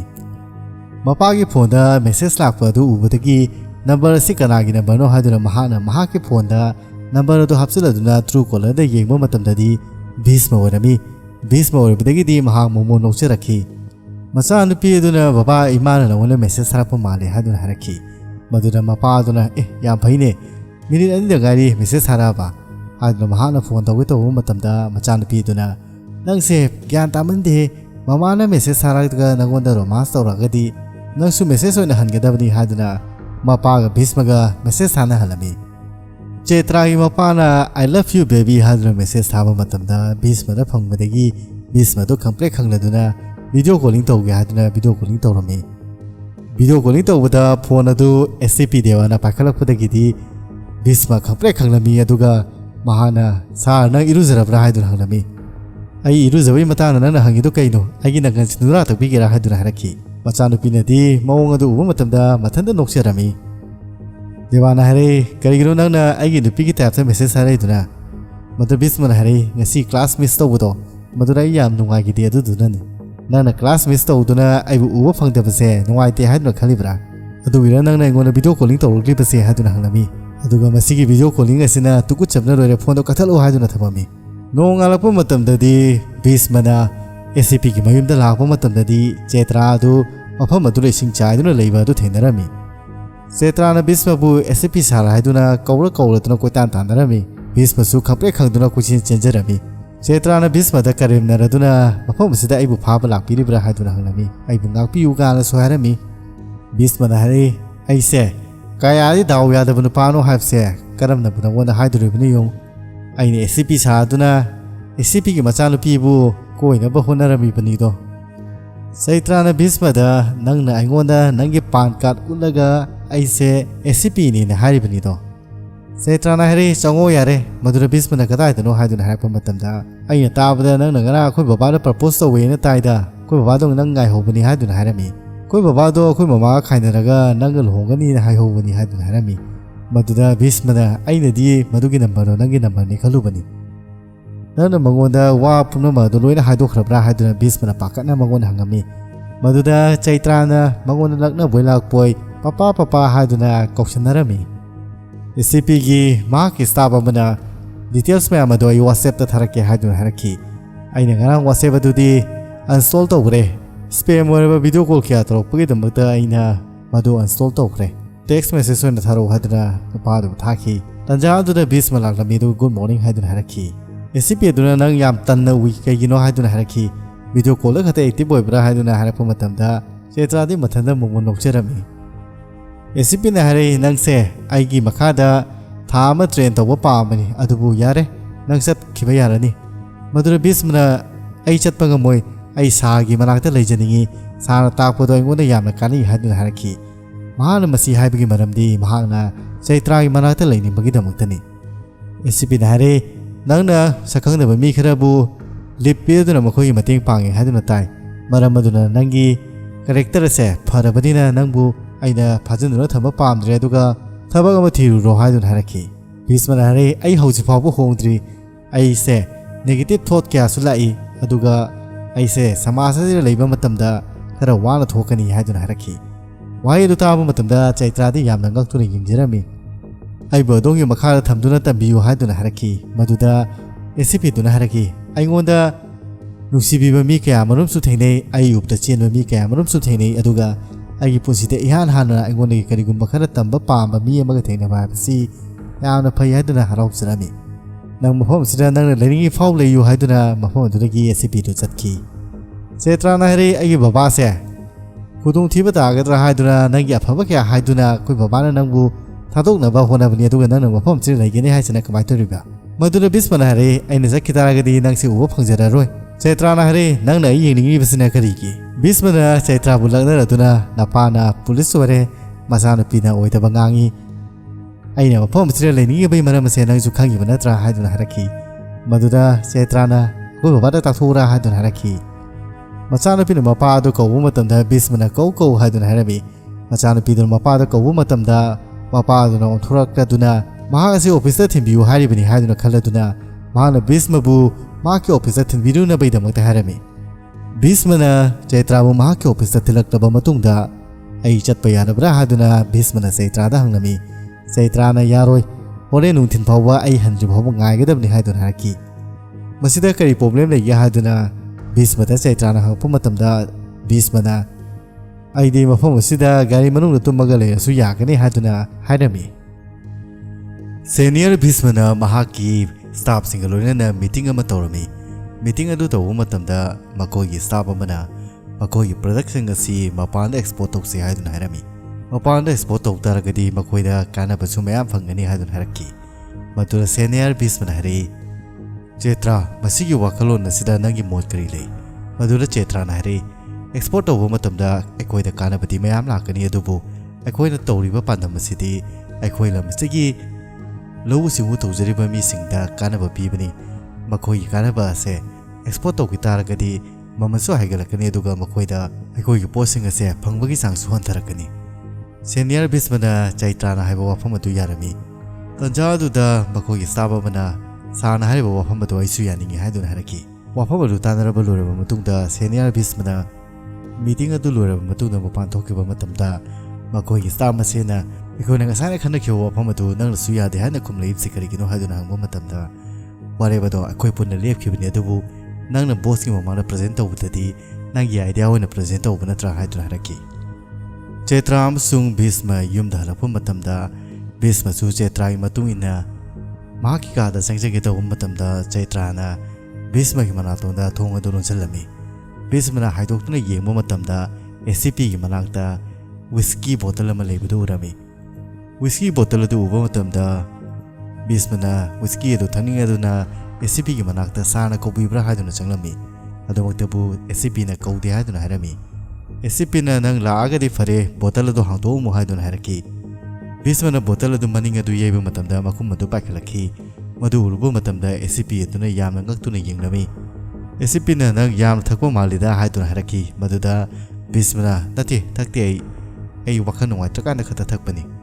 ꯑꯗꯨꯒ ꯍꯧꯖꯤꯛꯀꯥꯟꯗꯤ ꯑꯩꯁꯦ ꯋꯥꯈꯜꯁꯦ ꯌꯥꯝꯅ ꯅꯨꯡꯉꯥꯏꯇꯦ ꯍꯥꯏꯗꯨꯅꯁꯨ ꯍꯥꯏꯔꯛꯈꯤ ꯃꯗꯨꯗ SCP ꯑꯗꯨꯅ ꯍꯥꯏꯔꯛꯏ degree fail ꯑꯣꯏꯔꯕ ꯃꯇꯝꯗ ꯑꯗꯨꯃꯥꯏꯅ ꯅꯨꯡꯉꯥꯏꯔꯣꯏꯗꯕ ꯅꯠꯇꯦ ꯄꯨꯟꯁꯤꯗ fail ꯑꯣꯏꯔꯀꯥꯟꯗ ꯈꯛꯇ ꯋꯥꯈꯜ ꯅꯨꯡꯉꯥꯏꯔꯣꯏꯗꯕꯅꯤ ꯂꯥꯎ ꯐꯝꯕꯨ ꯂꯥꯎ ꯍꯥꯏꯗꯨꯅ ꯃꯍꯥꯛꯄꯨ ꯐꯝꯅꯕꯒꯤꯗꯃꯛꯇ ꯀꯧꯁꯤꯜꯂꯝꯃꯤ ꯚꯤꯁꯃꯅꯗꯤ ꯁꯥꯔꯒ ꯀꯔꯝꯅ ꯐꯝꯃꯤꯟꯅꯗꯨꯅꯣ ꯍꯥꯏꯗꯨꯅ ꯍꯪꯖꯔꯝꯃꯤ SCP ꯑꯗꯨꯅ ꯅꯨꯡꯇꯤꯒꯤ ꯑꯩꯒ ꯒꯥꯔꯤꯗ ꯐꯝꯃꯤꯟꯅꯔꯤꯕꯗꯨꯗꯤ ꯍꯥꯏꯗꯨꯅ ꯃꯍꯥꯛꯄꯨ ꯐꯝꯅꯕꯒꯤꯗꯃꯛꯇ ꯃꯐꯝ ꯑꯗꯨꯗ ꯀꯧꯁꯤꯜꯂꯝꯃꯤ SCP ꯑꯗꯨꯅ ꯄꯦꯛ ꯁꯦꯝꯃꯨ ꯍꯥꯏꯔꯒ ꯃꯍꯥꯛ ꯑꯁꯦ ꯗꯤꯁꯤꯄ꯭ꯂꯤꯟ ꯑꯣꯏꯕ ꯄꯨꯟꯁꯤ ꯃꯍꯤꯡ ꯑꯃ ꯍꯤꯡꯉꯤ ꯚꯤꯁꯃꯅ ꯌꯨ ꯍꯩꯅ ꯌꯨꯒ ꯊꯛꯃꯤꯟꯅꯅꯕꯒꯤꯗꯃꯛꯇ ꯃꯍꯥꯛꯅ ꯑꯥꯏꯁ ꯄꯥꯝꯃꯦ ꯍꯥꯏꯗꯨꯅ ꯍꯥꯏꯔꯝꯃꯤ ꯃꯗꯨꯅ ꯃꯍꯥꯛꯅ ꯆꯩꯇ꯭ꯔꯥꯒꯤ ꯃꯅꯥꯛꯇ ꯂꯥꯛꯇꯨꯅ ꯑꯥꯏꯁ ꯄꯤꯌꯨ ꯍꯥꯏꯗꯨꯅ ꯍꯥꯏꯔꯛꯈꯤ ꯃꯗꯨꯅ ꯆꯩꯇ꯭ꯔꯥꯅ ꯑꯥꯏꯁ ꯑꯗꯣ ꯑꯩꯒꯤ ꯄꯤꯈꯥꯎꯗ ꯌꯥꯎꯕ ꯅꯠꯇꯦ ꯐ꯭ꯔꯤꯖꯇꯒꯤ ꯂꯧꯊꯣꯛꯆꯣ ꯍꯥꯏꯗꯨꯅ ꯍꯥꯏꯔꯛꯈꯤ SCP ꯑꯗꯨꯅ ꯅꯪꯒꯤ ꯑꯥꯏꯁꯇꯤ ꯀꯗꯥꯏꯅꯣ ꯍꯥꯏꯗꯨꯅ ꯍꯪꯕ ꯃꯇꯝꯗ ꯂꯣꯛ ꯊꯨꯡꯉꯛꯀꯗ꯭ꯔꯥ ꯍꯥꯏꯗꯨꯅ ꯄꯣꯔꯛꯇ꯭ꯔꯦ ꯍꯥꯏꯗꯨꯅ ꯈꯨꯝꯂꯝꯃꯤ SCP ꯑꯗꯨꯅ ꯅꯪ ꯊꯛꯄ ꯇꯥꯔꯒꯗꯤ ꯃꯤꯝꯁ ꯌꯥꯝ ꯁꯦꯝꯃꯦꯗꯥꯏ ꯑꯗꯨ ꯇꯥꯔꯗꯤ ꯃꯤꯝꯁ ꯑꯝꯇ ꯍꯥꯏꯔꯧꯗꯅ ꯇꯥꯁꯤ ꯍꯥꯏꯗꯨꯅ ꯍꯥꯏꯔꯝꯃꯤ ꯃꯗꯨꯅ ꯚꯤꯁꯃꯅ SCP ꯑꯗꯨꯕꯨ ꯊꯥꯒꯠꯄ ꯃꯤꯝꯁ ꯑꯃ ꯍꯥꯏꯔꯝꯃꯤ ꯋꯥꯍꯩ ꯑꯗꯨ ꯇꯥꯕ ꯃꯇꯝꯗ SCP ꯑꯗꯨ ꯌꯥꯝ ꯍꯔꯥꯎꯔꯝꯃꯤ ꯃꯗꯨꯗꯒꯤꯗꯤ ꯚꯤꯁꯃꯅ ꯆꯩꯇ꯭ꯔꯥꯒꯤ ꯃꯅꯥꯛꯇ ꯆꯠꯅꯤꯡꯕꯒꯤꯗꯃꯛꯇ ꯌꯨꯒ ꯊꯛꯅꯕ ꯁꯣꯗꯥ ꯂꯧꯔꯨꯒꯦ ꯍꯥꯏꯗꯨꯅ ꯍꯥꯏꯔꯝꯃꯤ ꯃꯗꯨꯗ SCP ꯑꯗꯨꯅ ꯁꯣꯗꯥ ꯑꯗꯨ ꯁꯤꯗ ꯂꯩꯔꯦ ꯍꯥꯏꯗꯨꯅ ꯍꯥꯏꯔꯛꯏ ꯃꯗꯨꯗꯒꯤ ꯑꯃꯨꯛꯁꯨ ꯆꯤꯞꯁ ꯂꯧꯔꯨꯒꯦ ꯍꯥꯏꯗꯨꯅ ꯍꯥꯏꯔꯛꯄ ꯃꯇꯝꯗ ꯆꯤꯞꯁ ꯑꯗꯨꯁꯨ ꯄꯤꯔꯝꯃꯤ ꯎꯄꯥꯏ ꯂꯩꯇ꯭ꯔꯗꯨꯅ ꯚꯤꯁꯃꯅ ꯑꯆꯥꯔ ꯂꯧꯔꯨꯒꯦ ꯍꯥꯏꯗꯨꯅ ꯍꯥꯏꯔꯛꯈꯤ SCP ꯑꯗꯨꯅ ꯅꯪꯁꯦ ꯆꯠꯇꯕ ꯌꯥꯗꯕꯒꯤ ꯃꯑꯣꯡꯅꯤꯅ ꯐꯔꯦ ꯆꯠꯂꯨꯔꯣ ꯍꯥꯏꯗꯨꯅ ꯍꯥꯏꯔꯛꯈꯤ ꯚꯤꯁꯃꯅ ꯆꯩꯇ꯭ꯔꯥꯒꯤ ꯃꯅꯥꯛꯇ ꯆꯪꯁꯤꯜꯂꯛꯇꯨꯅ ꯌꯥꯝꯅ ꯀꯦꯁꯟꯅꯔꯗꯨꯅ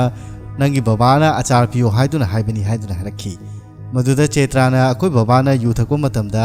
ꯑꯥꯏꯁꯁꯨ ꯆꯥꯗꯕꯅꯤ ꯑꯆꯥꯔꯁꯨ ꯆꯥꯗꯕꯅꯤ ꯅꯪꯅ ꯄꯥꯝꯂꯤꯕꯁꯦ ꯀꯩꯅꯣ ꯍꯥꯏꯗꯨꯅ ꯍꯥꯏꯔꯛꯈꯤ ꯑꯗꯨꯒ ꯅꯪꯅ ꯑꯩꯈꯣꯏ ꯕꯕꯥꯒꯤ ꯃꯤꯡ ꯄꯜꯂꯗꯨꯅ ꯑꯩꯉꯣꯟꯗ ꯑꯃꯨꯛ ꯍꯟꯅ ꯗꯤꯁꯇꯔꯕ ꯇꯧ ꯇꯥꯔꯒꯗꯤ ꯃꯐꯝ ꯑꯁꯤꯗ ꯑꯩꯅ ꯑꯗꯨꯝ ꯍꯥꯠꯀꯅꯤ ꯍꯥꯏꯗꯨꯅ ꯍꯥꯏꯔꯛꯈꯤ ꯚꯤꯁꯃ ꯑꯃꯁꯨꯡ ꯃꯍꯥꯛꯀꯤ ꯃꯄꯥꯅ ꯕ꯭ꯔꯦꯛꯐꯥꯁꯠ ꯇꯧꯔꯤꯉꯩ ꯃꯇꯝ ꯑꯗꯨꯗ ꯚꯤꯁꯃꯒꯤ ꯃꯄꯥꯅ ꯅꯪꯒꯤ ꯂꯚ ꯂꯥꯏꯐꯇꯨꯕꯨ ꯀꯝꯗꯧꯔꯤꯖꯥꯠꯅꯣ ꯍꯥꯏꯗꯨꯅ ꯍꯪꯂꯝꯃꯤ ꯃꯗꯨꯗ ꯑꯩꯒꯤ ꯂꯚ ꯂꯥꯏꯐꯇꯤ ꯀꯔꯤꯁꯨ ꯇꯧꯗꯦ ꯑꯗꯨꯕꯨ ꯑꯩ JP ꯑꯪꯀꯜꯒꯤꯗꯃꯛꯇ ꯋꯥꯏ ꯍꯥꯏꯗꯨꯅ ꯍꯥꯏꯔꯛꯈꯤ ꯃꯗꯨꯅ ꯃꯄꯥꯗꯨꯅ ꯀꯔꯤꯒꯤꯅꯣ ꯍꯥꯏꯗꯨꯅ ꯊꯧꯋꯥ ꯁꯥꯗꯨꯅ ꯑꯁꯨꯝ ꯕ꯭ꯔꯦꯛꯐꯥꯁꯠ ꯆꯥꯗꯨꯅ ꯂꯩꯔꯝꯃꯤ ꯃꯗꯨꯗ ꯃꯆꯥꯅꯨꯄꯥꯗꯨꯅ ꯍꯥꯏꯔꯛꯏ SCP ꯑꯪꯀꯜꯒꯤ ꯃꯅꯥꯛꯇ JP ꯑꯪꯀꯜꯅ ꯊꯥꯕ ꯅꯠꯇ꯭ꯔ ꯑꯩꯁꯦ ꯍꯥꯏꯗꯨꯅ ꯍꯥꯏꯔꯛꯈꯤ SCPꯒꯤ ꯃꯆꯥꯅꯨꯄꯤ ꯑꯗꯨꯒ ꯅꯨꯡꯁꯤꯔꯨꯔꯦ ꯍꯥꯏꯗꯨꯅ ꯍꯥꯏꯔꯛꯈꯤ SCPꯒꯤ ꯃꯆꯥꯅꯨꯄꯤ ꯅꯨꯡꯁꯤꯔꯨꯔꯦ ꯍꯥꯏꯕ ꯋꯥꯍꯩ ꯑꯗꯨ ꯇꯥꯕ ꯃꯇꯝꯗ ꯃꯄꯥ ꯑꯗꯨ ꯈꯪꯄ꯭ꯔꯦꯛ ꯈꯪꯂꯝꯃꯤ ꯃꯃꯥꯗꯨꯅ ꯃꯄꯥꯗ ꯅꯨꯄꯤ ꯑꯗꯨꯒꯤ ꯃꯄꯥ ꯑꯁꯦ ꯗꯦꯕꯥꯗꯨꯔ ꯍꯥꯏꯗꯨꯅ ꯍꯪꯂꯝꯃꯤ ꯃꯄꯥꯗꯨꯅ ꯍꯥꯏꯔꯛꯏ ꯃꯍꯥꯛ ꯑꯁꯦ ꯑꯩꯒꯤ ꯀ꯭ꯂꯥꯁꯃꯦꯠ ꯑꯣꯏꯔꯝꯕꯅꯤ ꯃꯍꯥꯛꯀꯤ ꯃꯆꯥꯅꯨꯄꯤꯒꯤ ꯃꯃꯥꯏꯗ ꯑꯩꯒꯤ ꯏꯆꯥꯅꯨꯄꯥꯅ ꯁꯣꯛꯂꯨꯕꯒꯤꯗꯃꯛꯇ ꯂꯥꯟ ꯇꯥꯟꯅꯈꯤꯕꯅꯤ ꯃꯄꯥꯗꯨꯅ ꯃꯆꯥꯅꯨꯄꯥꯒ ꯃꯍꯥꯛꯀꯤ ꯃꯆꯥꯅꯨꯄꯤꯒ ꯅꯨꯡꯁꯤꯅꯔꯦ ꯍꯥꯏꯗꯨꯅ ꯈꯪꯕ ꯇꯥꯔꯒꯗꯤ ꯀꯔꯝ ꯊꯣꯛꯀꯅꯤ ꯍꯥꯏꯗꯨꯅ ꯌꯥꯝꯅ ꯋꯥꯖꯔꯝꯃꯤ ꯃꯃꯥꯅ ꯍꯥꯏꯔꯛꯏ ꯅꯪꯁꯨ ꯈꯪꯉꯝꯒꯅꯤ ꯃꯗꯨꯗꯤ ꯄ꯭ꯔꯤꯊꯤꯕꯤꯁꯦ ꯃꯇꯨꯝ ꯇꯥꯏ ꯑꯗꯨꯅꯤ ꯑꯍꯥꯟꯕ ꯅꯨꯄꯤ ꯑꯗꯣ ꯑꯗꯨꯒ ꯑꯃꯨꯛ ꯊꯦꯡꯅꯔꯒ ꯑꯃꯨꯛ ꯅꯨꯡꯁꯤꯅꯔꯤꯕꯅꯤ ꯇꯟꯖꯥꯗꯨꯅ JP ꯑꯗꯨꯁꯨ ꯂꯥꯛꯂꯝꯃꯤ ꯑꯗꯨꯒ ꯃꯄꯥꯅ ꯃꯍꯥꯛꯅ ꯊꯣꯛꯍꯟꯕ ꯉꯥꯛꯇꯅꯤ ꯁꯤꯁꯦ ꯑꯩꯅ ꯃꯥꯒꯤ ꯃꯅꯥꯛꯇ ꯑꯉꯥꯡ ꯑꯁꯤ ꯊꯥꯒꯅꯨ ꯍꯥꯏꯕꯗꯨ ꯃꯍꯥꯛꯅ ꯊꯥꯔꯨꯕꯒꯤꯅꯤ ꯍꯥꯏꯗꯨꯅ ꯃꯊꯥ ꯁꯥꯔꯝꯃꯤ ꯃꯗꯨꯗ JPꯅ ꯀꯩꯗꯧꯔꯒꯦꯅꯤ ꯍꯥꯏꯗꯨꯅ ꯃꯣꯃꯣ ꯅꯣꯛꯇꯨꯅ ꯆꯪꯂꯛꯂꯝꯃꯤ ꯚꯤꯁꯃꯒꯤ ꯃꯄꯥꯅ JPꯗ ꯑꯩꯒꯤ ꯏꯆꯥꯅꯨꯄꯥ ꯚꯤꯁꯃꯅꯅꯦ ꯗꯦꯕꯥꯒꯤ ꯃꯆꯥꯅꯨꯄꯤ ꯑꯗꯨꯗ ꯌꯥꯝꯅ ꯅꯨꯡꯁꯤꯔꯨꯔ ꯃꯥꯜꯂꯦ ꯍꯥꯏꯗꯨꯅ ꯍꯥꯏꯔꯛꯄ ꯃꯇꯝꯗ ꯑꯣꯟꯊꯣꯔꯛꯄꯗꯗꯤ JP ꯑꯗꯨ ꯂꯦꯛꯊꯗꯨꯅ ꯃꯈꯥꯗ ꯋꯥꯟꯊꯗꯨꯅ ꯇꯥꯗꯨꯅ ꯂꯩꯔꯝꯃꯤ ꯏꯟꯁꯇꯦꯟꯠ ꯑꯃꯁꯨꯡ ꯑꯣꯔꯒꯥꯅꯤꯛ ꯐꯥꯔꯃꯤꯡꯒꯤ CEO ꯑꯅꯤꯃꯛ ꯑꯗꯨ ꯄꯕ꯭ꯂꯤꯛ ꯄ꯭ꯂꯦꯠꯐꯣꯔꯝ ꯑꯃꯗ ꯀꯣꯟꯐꯔꯦꯟꯁ ꯇꯧꯗꯨꯅ ꯂꯩꯔꯝꯃꯤ ꯏꯟꯇꯔꯚ꯭ꯌꯨ ꯂꯧꯗꯨꯅ ꯂꯩꯔꯝꯃꯤ ꯃꯐꯝ ꯑꯗꯨꯗ ꯐꯤꯜ ꯁꯥꯏꯟꯁꯇꯒꯤ MD ꯔꯥꯘꯕꯟꯅꯦ ꯚꯤꯁꯃ ꯑꯣꯔꯒꯥꯅꯤꯛꯀꯤ MD ꯚꯤꯁꯃꯅꯦ ꯎꯅꯗꯨꯅ ꯂꯩꯔꯝꯃꯤ ꯀꯦꯃꯤꯀꯦꯜ ꯐꯥꯔꯃꯤꯡ ꯇꯧꯕꯅ ꯍꯦꯟꯅ ꯐꯕ꯭ꯔꯥ ꯅꯠꯇ꯭ꯔꯒ ꯑꯣꯔꯒꯥꯅꯤꯛ ꯐꯥꯔꯃꯤꯡ ꯇꯧꯕꯅ ꯍꯦꯟꯅ ꯐꯕ꯭ꯔꯥ ꯍꯥꯏꯕꯒꯤ ꯃꯇꯥꯡꯗ ꯃꯈꯣꯏ ꯋꯥꯔꯤ ꯁꯥꯟꯅꯗꯨꯅ ꯂꯩꯕꯅꯤ ꯚꯤꯁꯃꯅ ꯆꯪꯂꯛꯄ ꯃꯇꯝꯗ ꯃꯐꯝ ꯑꯗꯨꯗ ꯄꯔꯤꯃꯜ ꯑꯗꯨ ꯈꯨꯕꯥꯛ ꯈꯨꯗꯨꯅ ꯂꯩꯕ ꯊꯦꯡꯅꯔꯝꯃꯤ ꯃꯍꯥꯛꯅ ꯄꯔꯤꯃꯜ ꯎꯕ ꯃꯇꯝꯗ ꯌꯥꯝꯅ ꯍꯔꯥꯎꯖꯔꯝꯃꯤ ꯅꯪ ꯂꯥꯛꯄꯗꯒꯤ ꯑꯩꯁꯦ ꯑꯩꯒꯤ ꯊꯕꯛ ꯑꯗꯣ ꯇꯠꯂꯕꯅꯤ ꯍꯥꯏꯗꯨꯅ ꯄꯔꯤꯃꯜꯅ ꯃꯉꯣꯟꯗ ꯌꯥꯝꯅ ꯁꯥꯎꯖꯔꯝꯃꯤ ꯅꯪ ꯃꯐꯝ ꯑꯁꯤꯗ ꯀꯔꯤ ꯇꯧꯕ ꯂꯥꯛꯂꯤꯕꯅꯣ ꯍꯥꯏꯗꯨꯅ ꯍꯪꯕ ꯃꯇꯝꯗ ꯑꯁꯤ ꯅꯨꯄꯤꯁꯤꯒꯤꯗꯃꯛꯇ ꯂꯥꯛꯄꯅꯤ ꯍꯥꯏꯗꯨꯅ ꯍꯥꯏꯕ ꯃꯇꯝꯗ ꯅꯪ ꯅꯨꯄꯤ ꯇꯥꯟꯅꯕꯁꯤ ꯂꯦꯞꯇ꯭ꯔꯤꯕ꯭ꯔꯥ ꯍꯥꯏꯗꯨꯅ ꯄꯔꯤꯃꯜꯅ ꯍꯥꯏꯔꯝꯃꯤ MD ꯔꯥꯘꯕꯟꯅ ꯐꯥꯔꯃꯔ ꯑꯃꯗ ꯑꯣꯟꯁꯤꯜꯂꯗꯨꯅ ꯅꯪꯁꯤ ꯀꯔꯤ ꯄꯣꯠ ꯆꯩ ꯊꯥꯔꯤꯕꯅꯣ ꯍꯥꯏꯗꯨꯅ ꯍꯪꯂꯝꯃꯤ ꯃꯗꯨꯗ ꯅꯨꯄꯥ ꯑꯗꯨꯅ ꯑꯩ ꯃꯣꯔꯣꯛ ꯊꯥꯔꯤ ꯍꯥꯏꯗꯨꯅ ꯍꯥꯏꯔꯛꯈꯤ ꯔꯥꯘꯕꯟꯅ ꯃꯈꯥ ꯇꯥꯔꯛꯏ ꯅꯪ ꯃꯐꯝ ꯑꯗꯨꯗ ꯐꯔꯇꯤꯂꯥꯏꯖꯔ ꯁꯤꯖꯤꯟꯅꯕ꯭ꯔꯥ ꯅꯠꯇ꯭ꯔꯒ ꯏꯁꯣꯔꯗ ꯊꯥꯖꯔꯒ ꯑꯗꯨꯝ ꯀꯔꯤꯝꯇ ꯇꯧꯗꯕ꯭ꯔꯥ ꯍꯥꯏꯗꯨꯅ ꯍꯥꯏꯔꯝꯃꯤ ꯅꯨꯄꯥ ꯑꯗꯨꯅ ꯍꯥꯏꯔꯛꯏ ꯑꯗꯣꯝꯒꯤ ꯀꯝꯄꯅꯤꯒꯤ ꯐꯔꯇꯤꯂꯥꯏꯖꯔ ꯁꯤꯖꯤꯟꯅꯩ ꯑꯗꯨꯒ ꯍꯟꯗꯛꯇꯤ ꯃꯍꯩ ꯃꯔꯣꯡ ꯌꯥꯝꯅ ꯂꯣꯛꯂꯦ ꯍꯥꯏꯗꯨꯅ ꯍꯥꯏꯔꯝꯃꯤ ꯑꯩ ꯌꯥꯝꯅꯁꯨ ꯍꯔꯥꯎꯖꯩ ꯍꯥꯏꯗꯨꯅ ꯃꯈꯥ ꯇꯥꯔꯝꯃꯤ ꯃꯍꯥꯛꯅ ꯚꯤꯁꯃꯗ ꯑꯣꯟꯁꯤꯜꯂꯒ ꯑꯩꯈꯣꯏꯅ ꯇꯧꯔꯤꯕ ꯃꯌꯥꯝꯁꯤꯡ ꯑꯁꯦ ꯂꯧꯎꯕꯁꯤꯡꯒꯤ ꯀꯥꯟꯅꯅꯕ ꯈꯛꯇ ꯍꯣꯠꯅꯕꯅꯤ ꯃꯁꯤꯗꯒꯤ ꯍꯦꯟꯅ ꯀꯔꯤꯕꯨ ꯄꯥꯝꯂꯤꯕꯒꯦ ꯚꯤꯁꯃꯅ ꯍꯧꯒꯠꯂꯗꯨꯅ ꯍꯥꯏꯔꯛꯏ ꯑꯗꯣꯝꯅ ꯀꯔꯤ ꯁꯦꯠꯂꯤꯕꯅꯣ ꯀꯔꯤ ꯆꯥꯔꯤꯕꯅꯣ ꯍꯥꯏꯕꯁꯤ ꯃꯁꯤ ꯊꯣꯏꯗꯣꯛꯅ ꯗꯔꯀꯥꯔ ꯑꯣꯏꯗꯦ ꯌꯥꯝꯅ ꯃꯔꯨ ꯑꯣꯏꯔꯤꯕꯗꯤ ꯑꯗꯣꯝꯅ ꯋꯥꯈꯜ ꯅꯨꯡꯉꯥꯏꯅ ꯍꯔꯥꯎ ꯇꯌꯥꯝꯅ ꯂꯩꯕꯗꯨꯅꯤ ꯍꯔꯥꯎ ꯇꯌꯥꯝꯅ ꯂꯩꯇꯥꯔꯒꯗꯤ ꯍꯛꯆꯥꯡ ꯐꯔꯛꯀꯅꯤ ꯍꯛꯆꯥꯡ ꯐꯔꯛ ꯇꯥꯔꯒꯗꯤ ꯑꯅꯧꯕ ꯖꯦꯅꯦꯔꯦꯁꯟ ꯑꯃ ꯁꯦꯝꯕ ꯉꯝꯒꯅꯤ ꯔꯥꯘꯕꯟꯅ ꯍꯥꯏꯔꯛꯏ ꯑꯗꯣꯝꯒꯤ ꯋꯥꯍꯩꯁꯤꯡ ꯑꯗꯣ ꯌꯥꯝꯅ ꯐꯖꯩ ꯃꯗꯨꯃꯛꯅꯁꯨ ꯑꯣꯏꯔꯝꯕ ꯌꯥꯏ ꯂꯧꯎꯕ ꯀꯌꯥ ꯑꯃꯔꯣꯝ ꯑꯗꯣꯝꯅ ꯍꯥꯏꯕ ꯌꯥꯈꯤꯕꯅꯤ ꯖꯥꯝꯕꯤꯌꯥ ꯏꯊꯣꯄꯤꯌꯥ ꯑꯁꯤꯅꯆꯤꯡꯕ ꯂꯝ ꯀꯌꯥꯗ ꯃꯤꯑꯣꯏꯕꯁꯤꯡ ꯑꯁꯦ ꯆꯥꯅꯤꯡꯉꯥꯏ ꯂꯩꯇꯕꯗꯒꯤ ꯁꯤꯕ ꯐꯥꯎꯕ ꯌꯥꯎꯔꯤꯕꯅꯤ ꯋꯥꯐꯝ ꯑꯗꯨꯗ ꯚꯤꯁꯃꯅ ꯃꯐꯝ ꯑꯗꯨꯗ ꯁ꯭ꯋꯤꯒꯤ ꯂꯩꯇꯕ ꯖꯥꯠꯂꯥ ꯍꯥꯏꯗꯨꯅ ꯐꯥꯒꯤ ꯇꯧꯔꯝꯃꯤ ꯁ꯭ꯋꯤꯒꯤ ꯍꯥꯏꯁꯤ ꯐꯨꯗ ꯗꯦꯂꯤꯚꯔꯤ ꯑꯦꯞ ꯑꯃꯒꯤ ꯃꯃꯤꯡ ꯑꯃꯅꯤ ꯄꯔꯤꯃꯜꯅ ꯍꯥꯏꯔꯦ ꯃꯈꯣꯏꯗꯤ ꯄꯩꯁꯥ ꯂꯩꯇꯕꯒꯤ ꯇꯧꯔꯤꯕꯅꯤ ꯔꯥꯘꯕꯟꯅ ꯃꯈꯥ ꯇꯥꯔꯛꯏ 2050ꯒꯤ ꯃꯇꯝꯗꯗꯤ ꯑꯩꯈꯣꯏꯅ ꯍꯧꯖꯤꯛ ꯆꯥꯂꯤꯕ ꯆꯤꯟꯖꯥꯛ ꯑꯁꯦ ꯁꯨꯞꯅꯇꯒꯤ 40% ꯑꯃꯨꯛꯇ ꯂꯩꯈ꯭ꯔꯒꯅꯤ ꯑꯗꯨꯒ ꯆꯥꯕ ꯊꯛꯄꯁꯨ ꯐꯪꯂꯛꯂꯔꯣꯏ ꯃꯁꯤ ꯑꯣꯏꯇꯥꯔꯒꯗꯤ ꯑꯩꯈꯣꯏꯅ ꯑꯅꯧꯕ ꯇꯦꯛꯅꯤꯛꯁꯤꯡ ꯑꯅꯧꯕ ꯀꯦꯃꯤꯀꯦꯜꯁꯤꯡ ꯁꯤꯖꯤꯟꯅꯔꯒ ꯃꯍꯩ ꯃꯔꯣꯡꯁꯤꯡꯒꯤ ꯆꯥꯛꯊꯣꯛ ꯄꯨꯊꯣꯛꯄꯒꯤ ꯆꯥꯡ ꯑꯁꯤ ꯍꯦꯟꯒꯠꯍꯟꯕ ꯗꯔꯀꯥꯔ ꯑꯣꯏꯒꯅꯤ ꯑꯗꯣꯝꯅ ꯑꯣꯔꯒꯥꯅꯤꯛ ꯐꯥꯔꯃꯤꯡ ꯇꯧꯗꯨꯅ ꯃꯤꯒꯤ ꯋꯥꯈꯜ ꯅꯨꯡꯉꯥꯏꯍꯟ ꯇꯥꯔꯒꯁꯨ ꯆꯥꯅꯤꯡꯉꯥꯏ ꯊꯛꯅꯤꯡꯉꯥꯏꯗꯤ ꯂꯩꯔꯛꯂꯔꯣꯏ ꯋꯥꯍꯩ ꯑꯗꯨ ꯇꯥꯕꯗ ꯚꯤꯁꯃ ꯃꯣꯃꯣ ꯅꯣꯛꯆꯔꯝꯃꯤ ꯑꯗꯨꯒ ꯔꯥꯘꯕꯟꯅ ꯃꯈꯥ ꯇꯥꯔꯛꯈꯤ ꯑꯣꯔꯒꯥꯅꯤꯛ ꯐꯥꯔꯃꯤꯡ ꯍꯥꯏꯕꯁꯦ ꯌꯥꯝꯅ ꯀꯨꯏꯔꯕ ꯋꯥꯅꯤ ꯑꯗꯣꯝꯗꯧꯅ ꯋꯥꯍꯩ ꯑꯗꯨ ꯇꯥꯕ ꯃꯇꯝꯗ ꯚꯤꯁꯃꯅ ꯈꯨꯝꯒꯦ ꯇꯧꯕ ꯃꯇꯝꯗ ꯔꯥꯘꯕꯟꯅ ꯍꯥꯏꯔꯤ ꯑꯗꯣꯝ ꯑꯃꯁꯨꯡ ꯑꯗꯣꯝꯒꯤ ꯁ꯭ꯇꯥꯐ ꯈꯛꯇꯅ ꯃꯁꯤꯒꯤ ꯑꯣꯔꯒꯥꯅꯤꯛ ꯐꯥꯔꯃꯤꯡ ꯑꯁꯤꯗ ꯄꯥꯝꯕꯒꯤ ꯋꯥꯅꯤ ꯃꯤ ꯑꯇꯩꯗꯤ ꯑꯩꯒꯤ ꯑꯅꯧꯕ ꯃꯈꯜꯒꯤ ꯐꯥꯔꯃꯤꯡ ꯑꯁꯦ ꯄꯥꯝꯕꯅꯤ ꯃꯐꯝ ꯑꯁꯤꯗ ꯂꯩꯔꯤꯕ ꯃꯤ ꯑꯃꯠꯇꯅ ꯑꯩꯒꯤ ꯐꯥꯔꯃꯤꯡ ꯑꯁꯦ ꯄꯥꯝꯗꯕ ꯌꯥꯎꯔꯣꯏ ꯍꯥꯏꯗꯨꯅ ꯍꯥꯏꯔꯛꯈꯤ ꯃꯗꯨꯗ ꯚꯤꯁꯃꯅ ꯃꯍꯥꯛꯀꯤ ꯃꯌꯥꯝꯕ ꯁꯥꯔꯤꯕ ꯄꯔꯤꯃꯜꯗꯨꯗ ꯍꯥꯏꯔꯝꯃꯤ ꯑꯩꯅ ꯃꯁꯤ ꯅꯨꯄꯤꯁꯦ ꯏꯝꯄ꯭ꯔꯦꯁ ꯇꯧꯒꯦ ꯍꯥꯏꯇꯥꯔꯒꯗꯤ ꯀꯔꯤ ꯇꯧꯗꯣꯏꯅꯣ ꯍꯥꯏꯗꯨꯅ ꯍꯪꯕ ꯃꯇꯝꯗ ꯄꯔꯤꯃꯜꯁꯨ ꯈꯟꯊꯔꯨꯕ ꯇꯧꯗꯅ ꯑꯗꯨ ꯇꯥꯔꯗꯤ ꯃꯌꯥꯝꯅ ꯋꯥ ꯉꯥꯡꯅꯤꯡꯉꯤ ꯃꯔꯛꯁꯤꯗ ꯅꯪꯁꯨ ꯊꯠꯂꯒ ꯍꯦꯛ ꯉꯥꯡꯉꯨꯆꯣ ꯍꯥꯏꯗꯨꯅ ꯍꯥꯏꯔꯛꯈꯤ ꯋꯥꯍꯩ ꯑꯗꯨ ꯇꯥꯕ ꯃꯇꯝꯗ ꯚꯤꯁꯃꯅ ꯆꯩꯇ꯭ꯔꯥꯕꯨ ꯏꯝꯄ꯭ꯔꯦꯁ ꯇꯧꯅꯕꯒꯤꯗꯃꯛꯇ ꯃꯈꯨꯠ ꯊꯥꯡꯒꯠꯂꯗꯨꯅ ꯋꯥ ꯑꯃꯇ ꯍꯪꯒꯦ ꯍꯥꯏꯗꯨꯅ ꯍꯥꯏꯔꯛꯈꯤ ꯚꯤꯁꯃꯅ ꯍꯥꯏꯔꯛꯏ ꯁꯥꯔꯅ ꯍꯥꯏꯕꯤꯔꯤꯕ ꯋꯥꯐꯝ ꯑꯗꯣ ꯆꯨꯝꯃꯤ ꯃꯌꯥꯝꯅ ꯀꯦꯃꯤꯀꯦꯜ ꯐꯥꯔꯃꯤꯡꯁꯤꯡꯒꯤ ꯃꯇꯥꯡꯗ ꯌꯥꯝ ꯄꯥꯛꯅ ꯈꯪꯗꯦ ꯑꯗꯨꯒ ꯏꯊꯣꯄꯤꯌꯥ ꯖꯥꯝꯕꯤꯌꯥ ꯑꯁꯤꯅꯆꯤꯡꯕ ꯂꯝꯁꯤꯡꯗ ꯆꯔꯥ ꯍꯦꯟꯕꯒꯤ ꯑꯋꯥꯕꯁꯤꯁꯨ ꯈꯪꯗꯦ ꯚꯤꯁꯃꯅ ꯍꯥꯏꯔꯛꯏ ꯁꯥꯔꯗꯤ ꯀꯦꯃꯤꯀꯦꯜ ꯇꯧꯔꯒ ꯐꯥꯔꯃꯤꯡ ꯇꯧꯕꯅꯤꯅ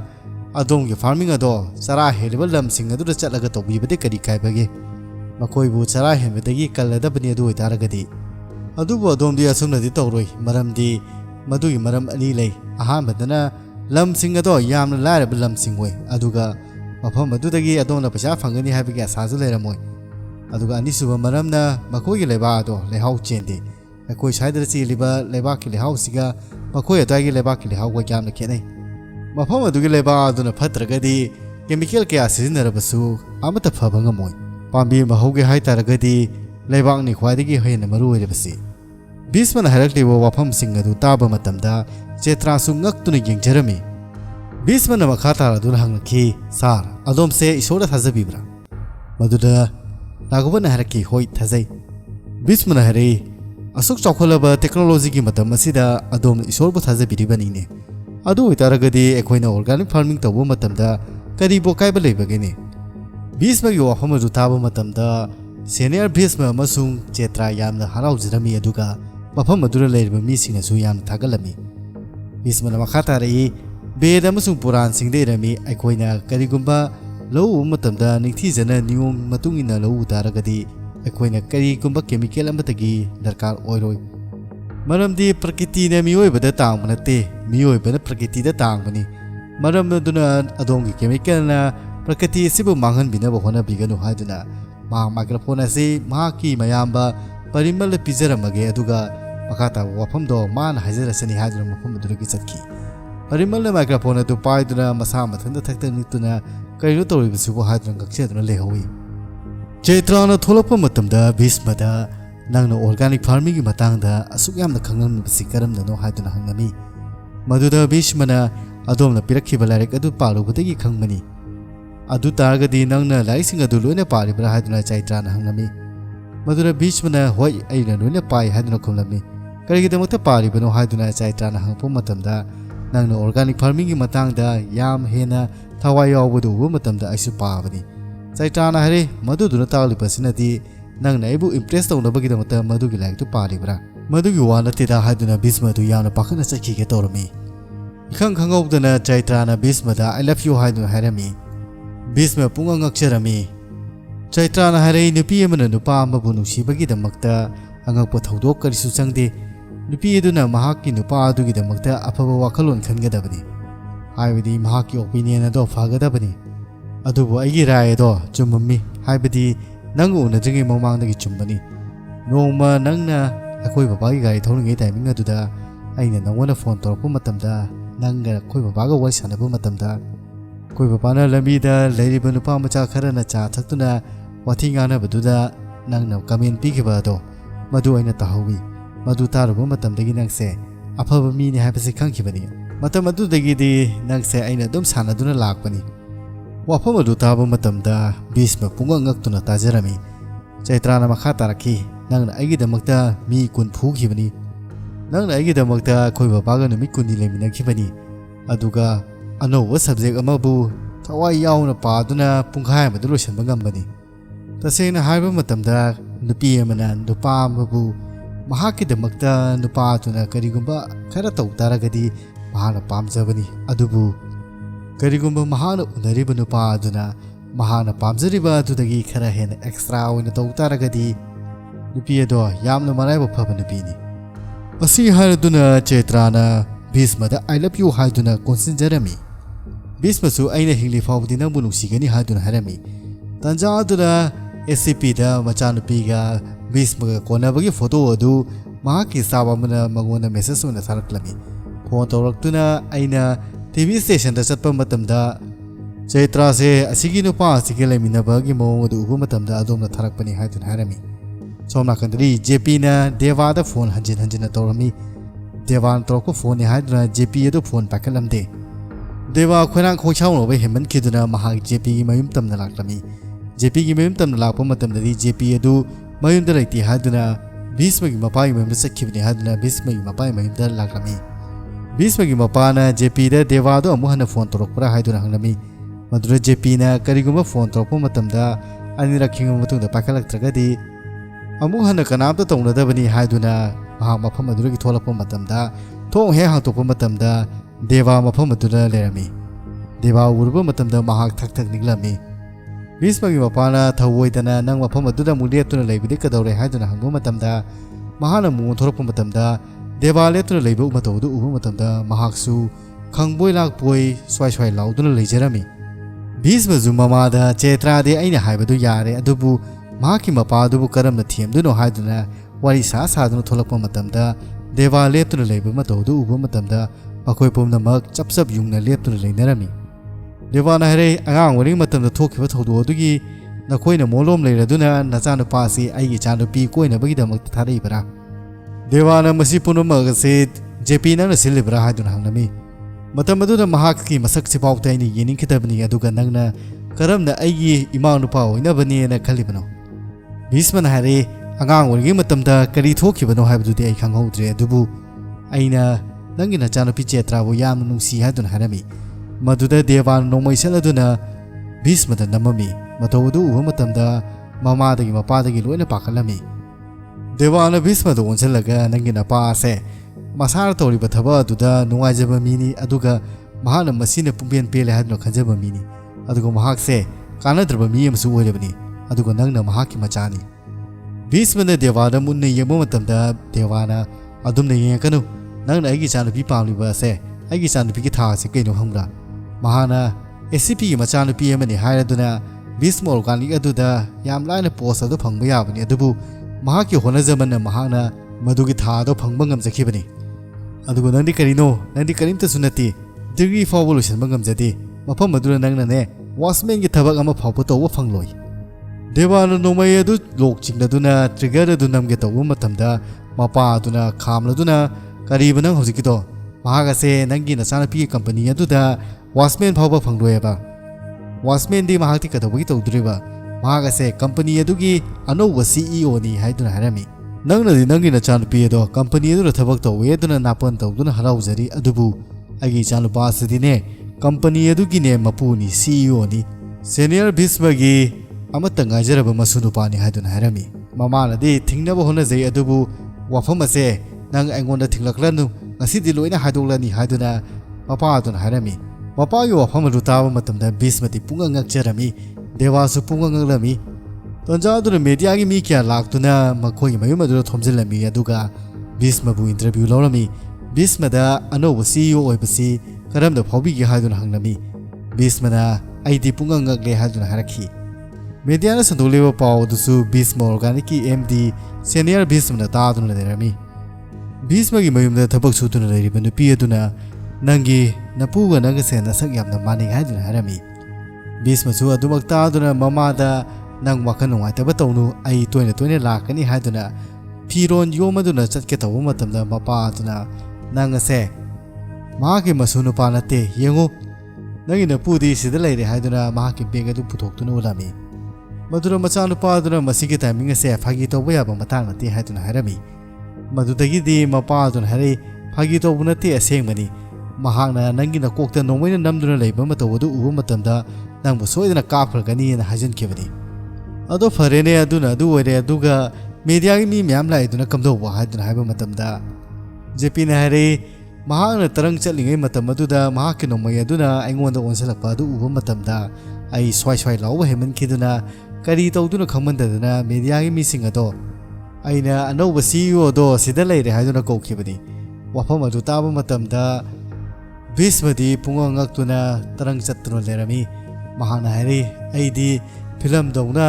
ꯏꯅꯥꯛ ꯀꯩꯔꯥꯛ ꯈꯨꯟꯕ ꯃꯆꯥ ꯃꯁꯨ ꯑꯃ ꯃꯤꯗꯜ ꯀ꯭ꯂꯥꯁ ꯇꯧꯅ ꯍꯤꯡꯗꯨꯅ ꯂꯩꯕꯒꯤ ꯃꯑꯣꯡ ꯑꯗꯨ ꯃꯥꯜꯂꯨꯔꯦ, ꯑꯗꯨꯕꯨ ꯑꯩꯗꯤ ꯑꯗꯨꯃꯛ ꯃꯤꯗꯜ ꯀ꯭ꯂꯥꯁ ꯑꯣꯏꯗꯨꯅ ꯂꯩꯔꯝꯃꯤ꯫ ꯚꯤꯁꯃꯅ ꯁꯥꯎꯔꯗꯨꯅ ꯃꯍꯥꯛꯀꯤ ꯊꯕꯛ ꯁꯨꯔꯤꯕ ꯅꯨꯄꯤ ꯑꯗꯨꯅ ꯑꯣꯟꯁꯤꯜꯂꯒ ꯀꯔꯤꯕ ꯅꯪꯅ ꯉꯁꯥꯏ ꯍꯥꯏꯈꯤꯕꯗꯣ ꯍꯥꯏꯗꯨꯅ ꯍꯥꯏꯔꯝꯃꯤ꯫ ꯃꯗꯨꯅ ꯅꯨꯄꯤ ꯑꯗꯨꯅ ꯑꯩꯁꯨ ꯍꯥꯏꯐꯦꯠ ꯐꯥꯎꯔꯛꯇꯅ ꯍꯥꯏꯈꯤꯕꯒꯤ ꯋꯥꯅꯤ꯫ ꯚꯤꯁꯃꯒꯤ ꯃꯃꯥ ꯑꯗꯨꯗ ꯃꯍꯥꯛꯅ ꯑꯣꯟꯁꯤꯜꯂꯒ ꯏꯃꯥ ꯅꯪꯗꯤ ꯊꯤꯡꯕ ꯌꯥꯗꯕ꯭ꯔꯥ ꯍꯥꯏꯗꯨꯅ ꯍꯥꯏꯔꯝꯃꯤ꯫ ꯃꯗꯨꯗ ꯃꯃꯥ ꯑꯗꯨꯅ ꯑꯩꯅꯗꯤ ꯊꯤꯡꯅꯕ ꯍꯣꯠꯅꯖꯕꯅꯤ, ꯑꯗꯨꯕꯨ ꯅꯄꯥꯅ ꯑꯩꯒꯤ ꯋꯥꯐꯝ ꯑꯗꯣ ꯃꯥꯒꯤ ꯋꯥꯔꯤ ꯑꯗꯨꯗ ꯌꯥꯝꯅ ꯐꯖꯅ ꯁꯤꯖꯤꯟꯅꯈ꯭ꯔꯦ꯫ ꯖꯦꯄꯤꯅ ꯃꯇꯝ ꯈꯔꯗꯤ ꯇꯨꯃꯤꯟꯅ ꯂꯩꯔꯁꯤ ꯑꯗꯨꯒ ꯌꯦꯡꯂꯁꯤ ꯍꯥꯏꯗꯨꯅ ꯍꯥꯏꯔꯝꯃꯤ꯫ ꯇꯥꯟꯖꯥ ꯑꯗꯨꯗ ꯚꯤꯁꯃꯅ ꯆꯦꯇ꯭ꯔꯥꯗ ꯐꯣꯟ ꯇꯧꯒꯅꯤ ꯍꯥꯏꯗꯨꯅ ꯐꯣꯟ ꯑꯗꯨ ꯇꯧꯒꯦ ꯇꯧꯕ ꯃꯇꯝꯗ ꯆꯦꯇ꯭ꯔꯥꯅ ꯚꯤꯗꯤꯑꯣ ꯀꯣꯂꯤꯡ ꯇꯧꯔꯛꯇꯨꯅ ꯅꯪꯅ ꯉꯥꯡꯂꯤꯕꯁꯤꯡ ꯑꯗꯨ ꯀꯔꯤꯅꯣ? ꯚꯤꯁꯃꯒ ꯂꯩꯃꯤꯟꯅꯔꯛꯏꯁꯦ ꯑꯩꯒ ꯀꯨꯏꯔꯕꯅꯤ,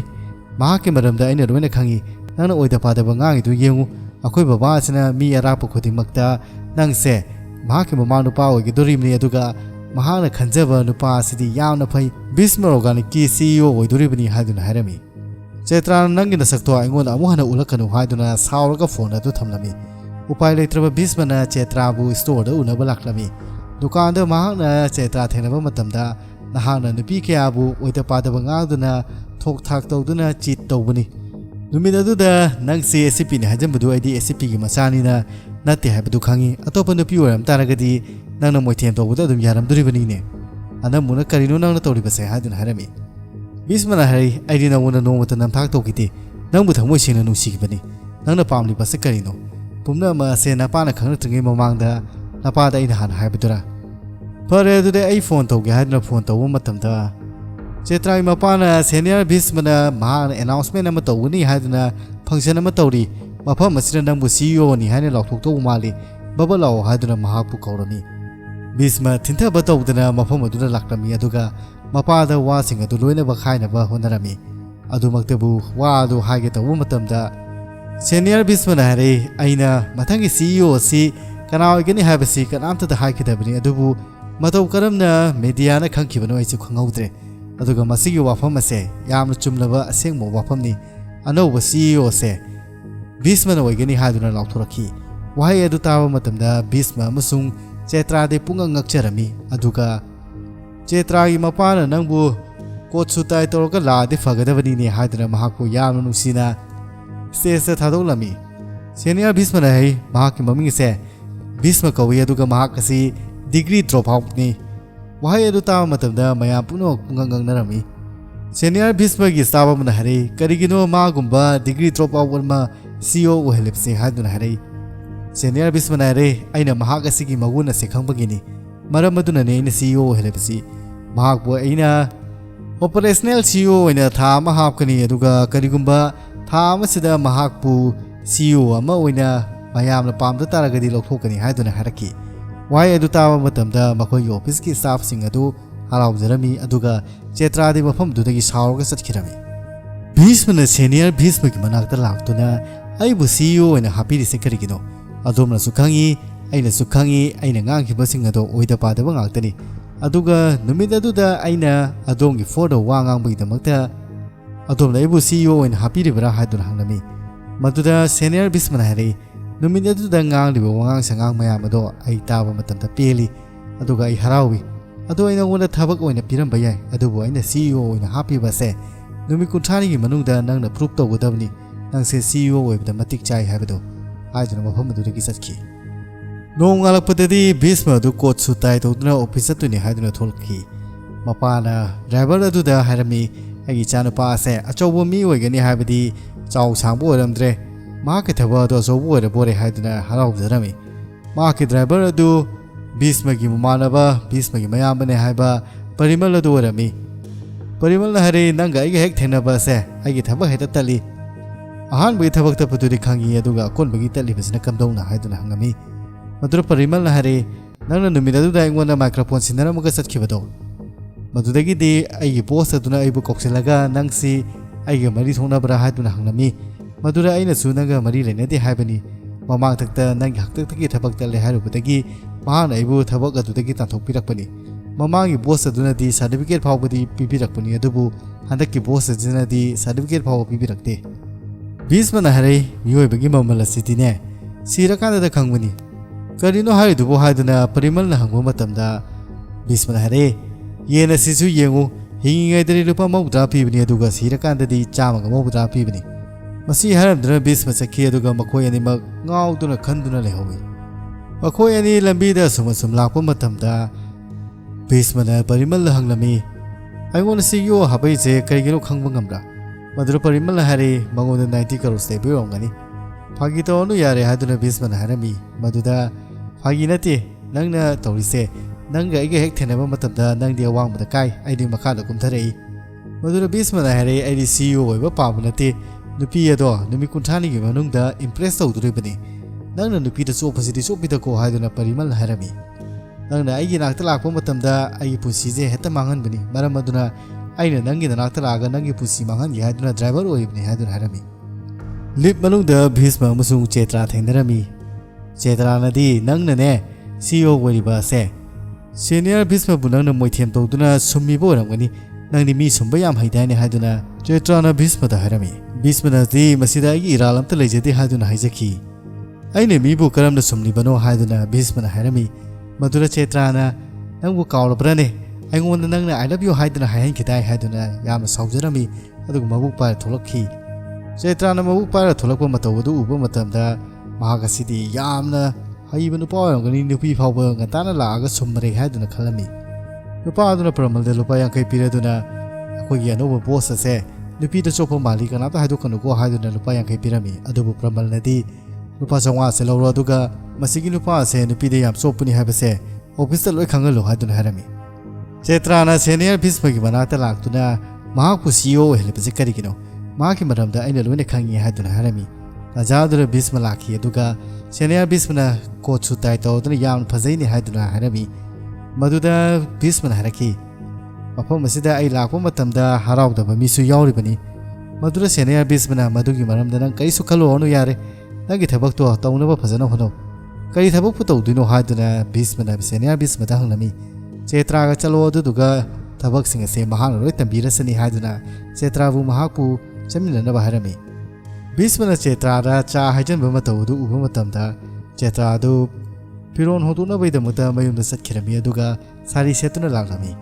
ꯆꯦꯇ꯭ꯔꯥꯅ ꯑꯣꯐꯤꯁ ꯑꯗꯨꯒꯤ ꯃꯐꯝꯁꯤꯡ ꯑꯗꯨ ꯇꯥꯛꯇꯨꯅ ꯑꯁꯨꯝ ꯂꯥꯛꯄ ꯃꯇꯝꯗ ꯃꯍꯥꯛꯅ ꯁꯥꯔꯤ ꯁꯦꯠꯄ ꯃꯇꯝꯗ ꯆꯦꯇ꯭ꯔꯥꯒꯤ ꯐꯤꯒꯔ ꯑꯗꯨ ꯎꯕ ꯃꯇꯝꯗ ꯃꯍꯥꯛ ꯉꯥꯎꯖꯈꯤ ꯑꯗꯨꯒ ꯆꯦꯇ꯭ꯔꯥꯕꯨ ꯀꯣꯏꯇꯥꯟ ꯇꯥꯟꯅꯖꯔꯝꯃꯤ ꯆꯦꯇ꯭ꯔꯥꯅ ꯑꯣꯐꯤꯁ ꯑꯗꯨꯒꯤ ꯗꯤꯄꯥꯔꯠꯃꯦꯟꯁꯤꯡ ꯑꯗꯨ ꯇꯥꯛꯇꯨꯅ ꯁꯨꯝ ꯂꯥꯛꯂꯝꯃꯤ ꯑꯗꯨꯒ ꯃꯈꯣꯏꯒꯤ ꯑꯣꯐꯤꯁ ꯁ꯭ꯇꯥꯐꯁꯤꯡ ꯎꯅꯐꯝꯗ ꯂꯥꯛꯂꯝꯃꯤ ꯃꯐꯝ ꯑꯗꯨꯗ ꯃꯍꯥꯛꯅ ꯃꯌꯥꯝꯒ ꯎꯅꯅꯕ ꯍꯥꯏꯕ ꯃꯇꯝꯗ ꯃꯍꯥꯛꯅ ꯊꯣꯛ ꯊꯥꯛ ꯇꯧꯔꯒ ꯃꯐꯝ ꯑꯗꯨꯗ ꯃꯤꯉꯣꯟꯗ ꯕꯗꯅꯥꯝ ꯄꯤꯁꯜꯂꯝꯃꯒ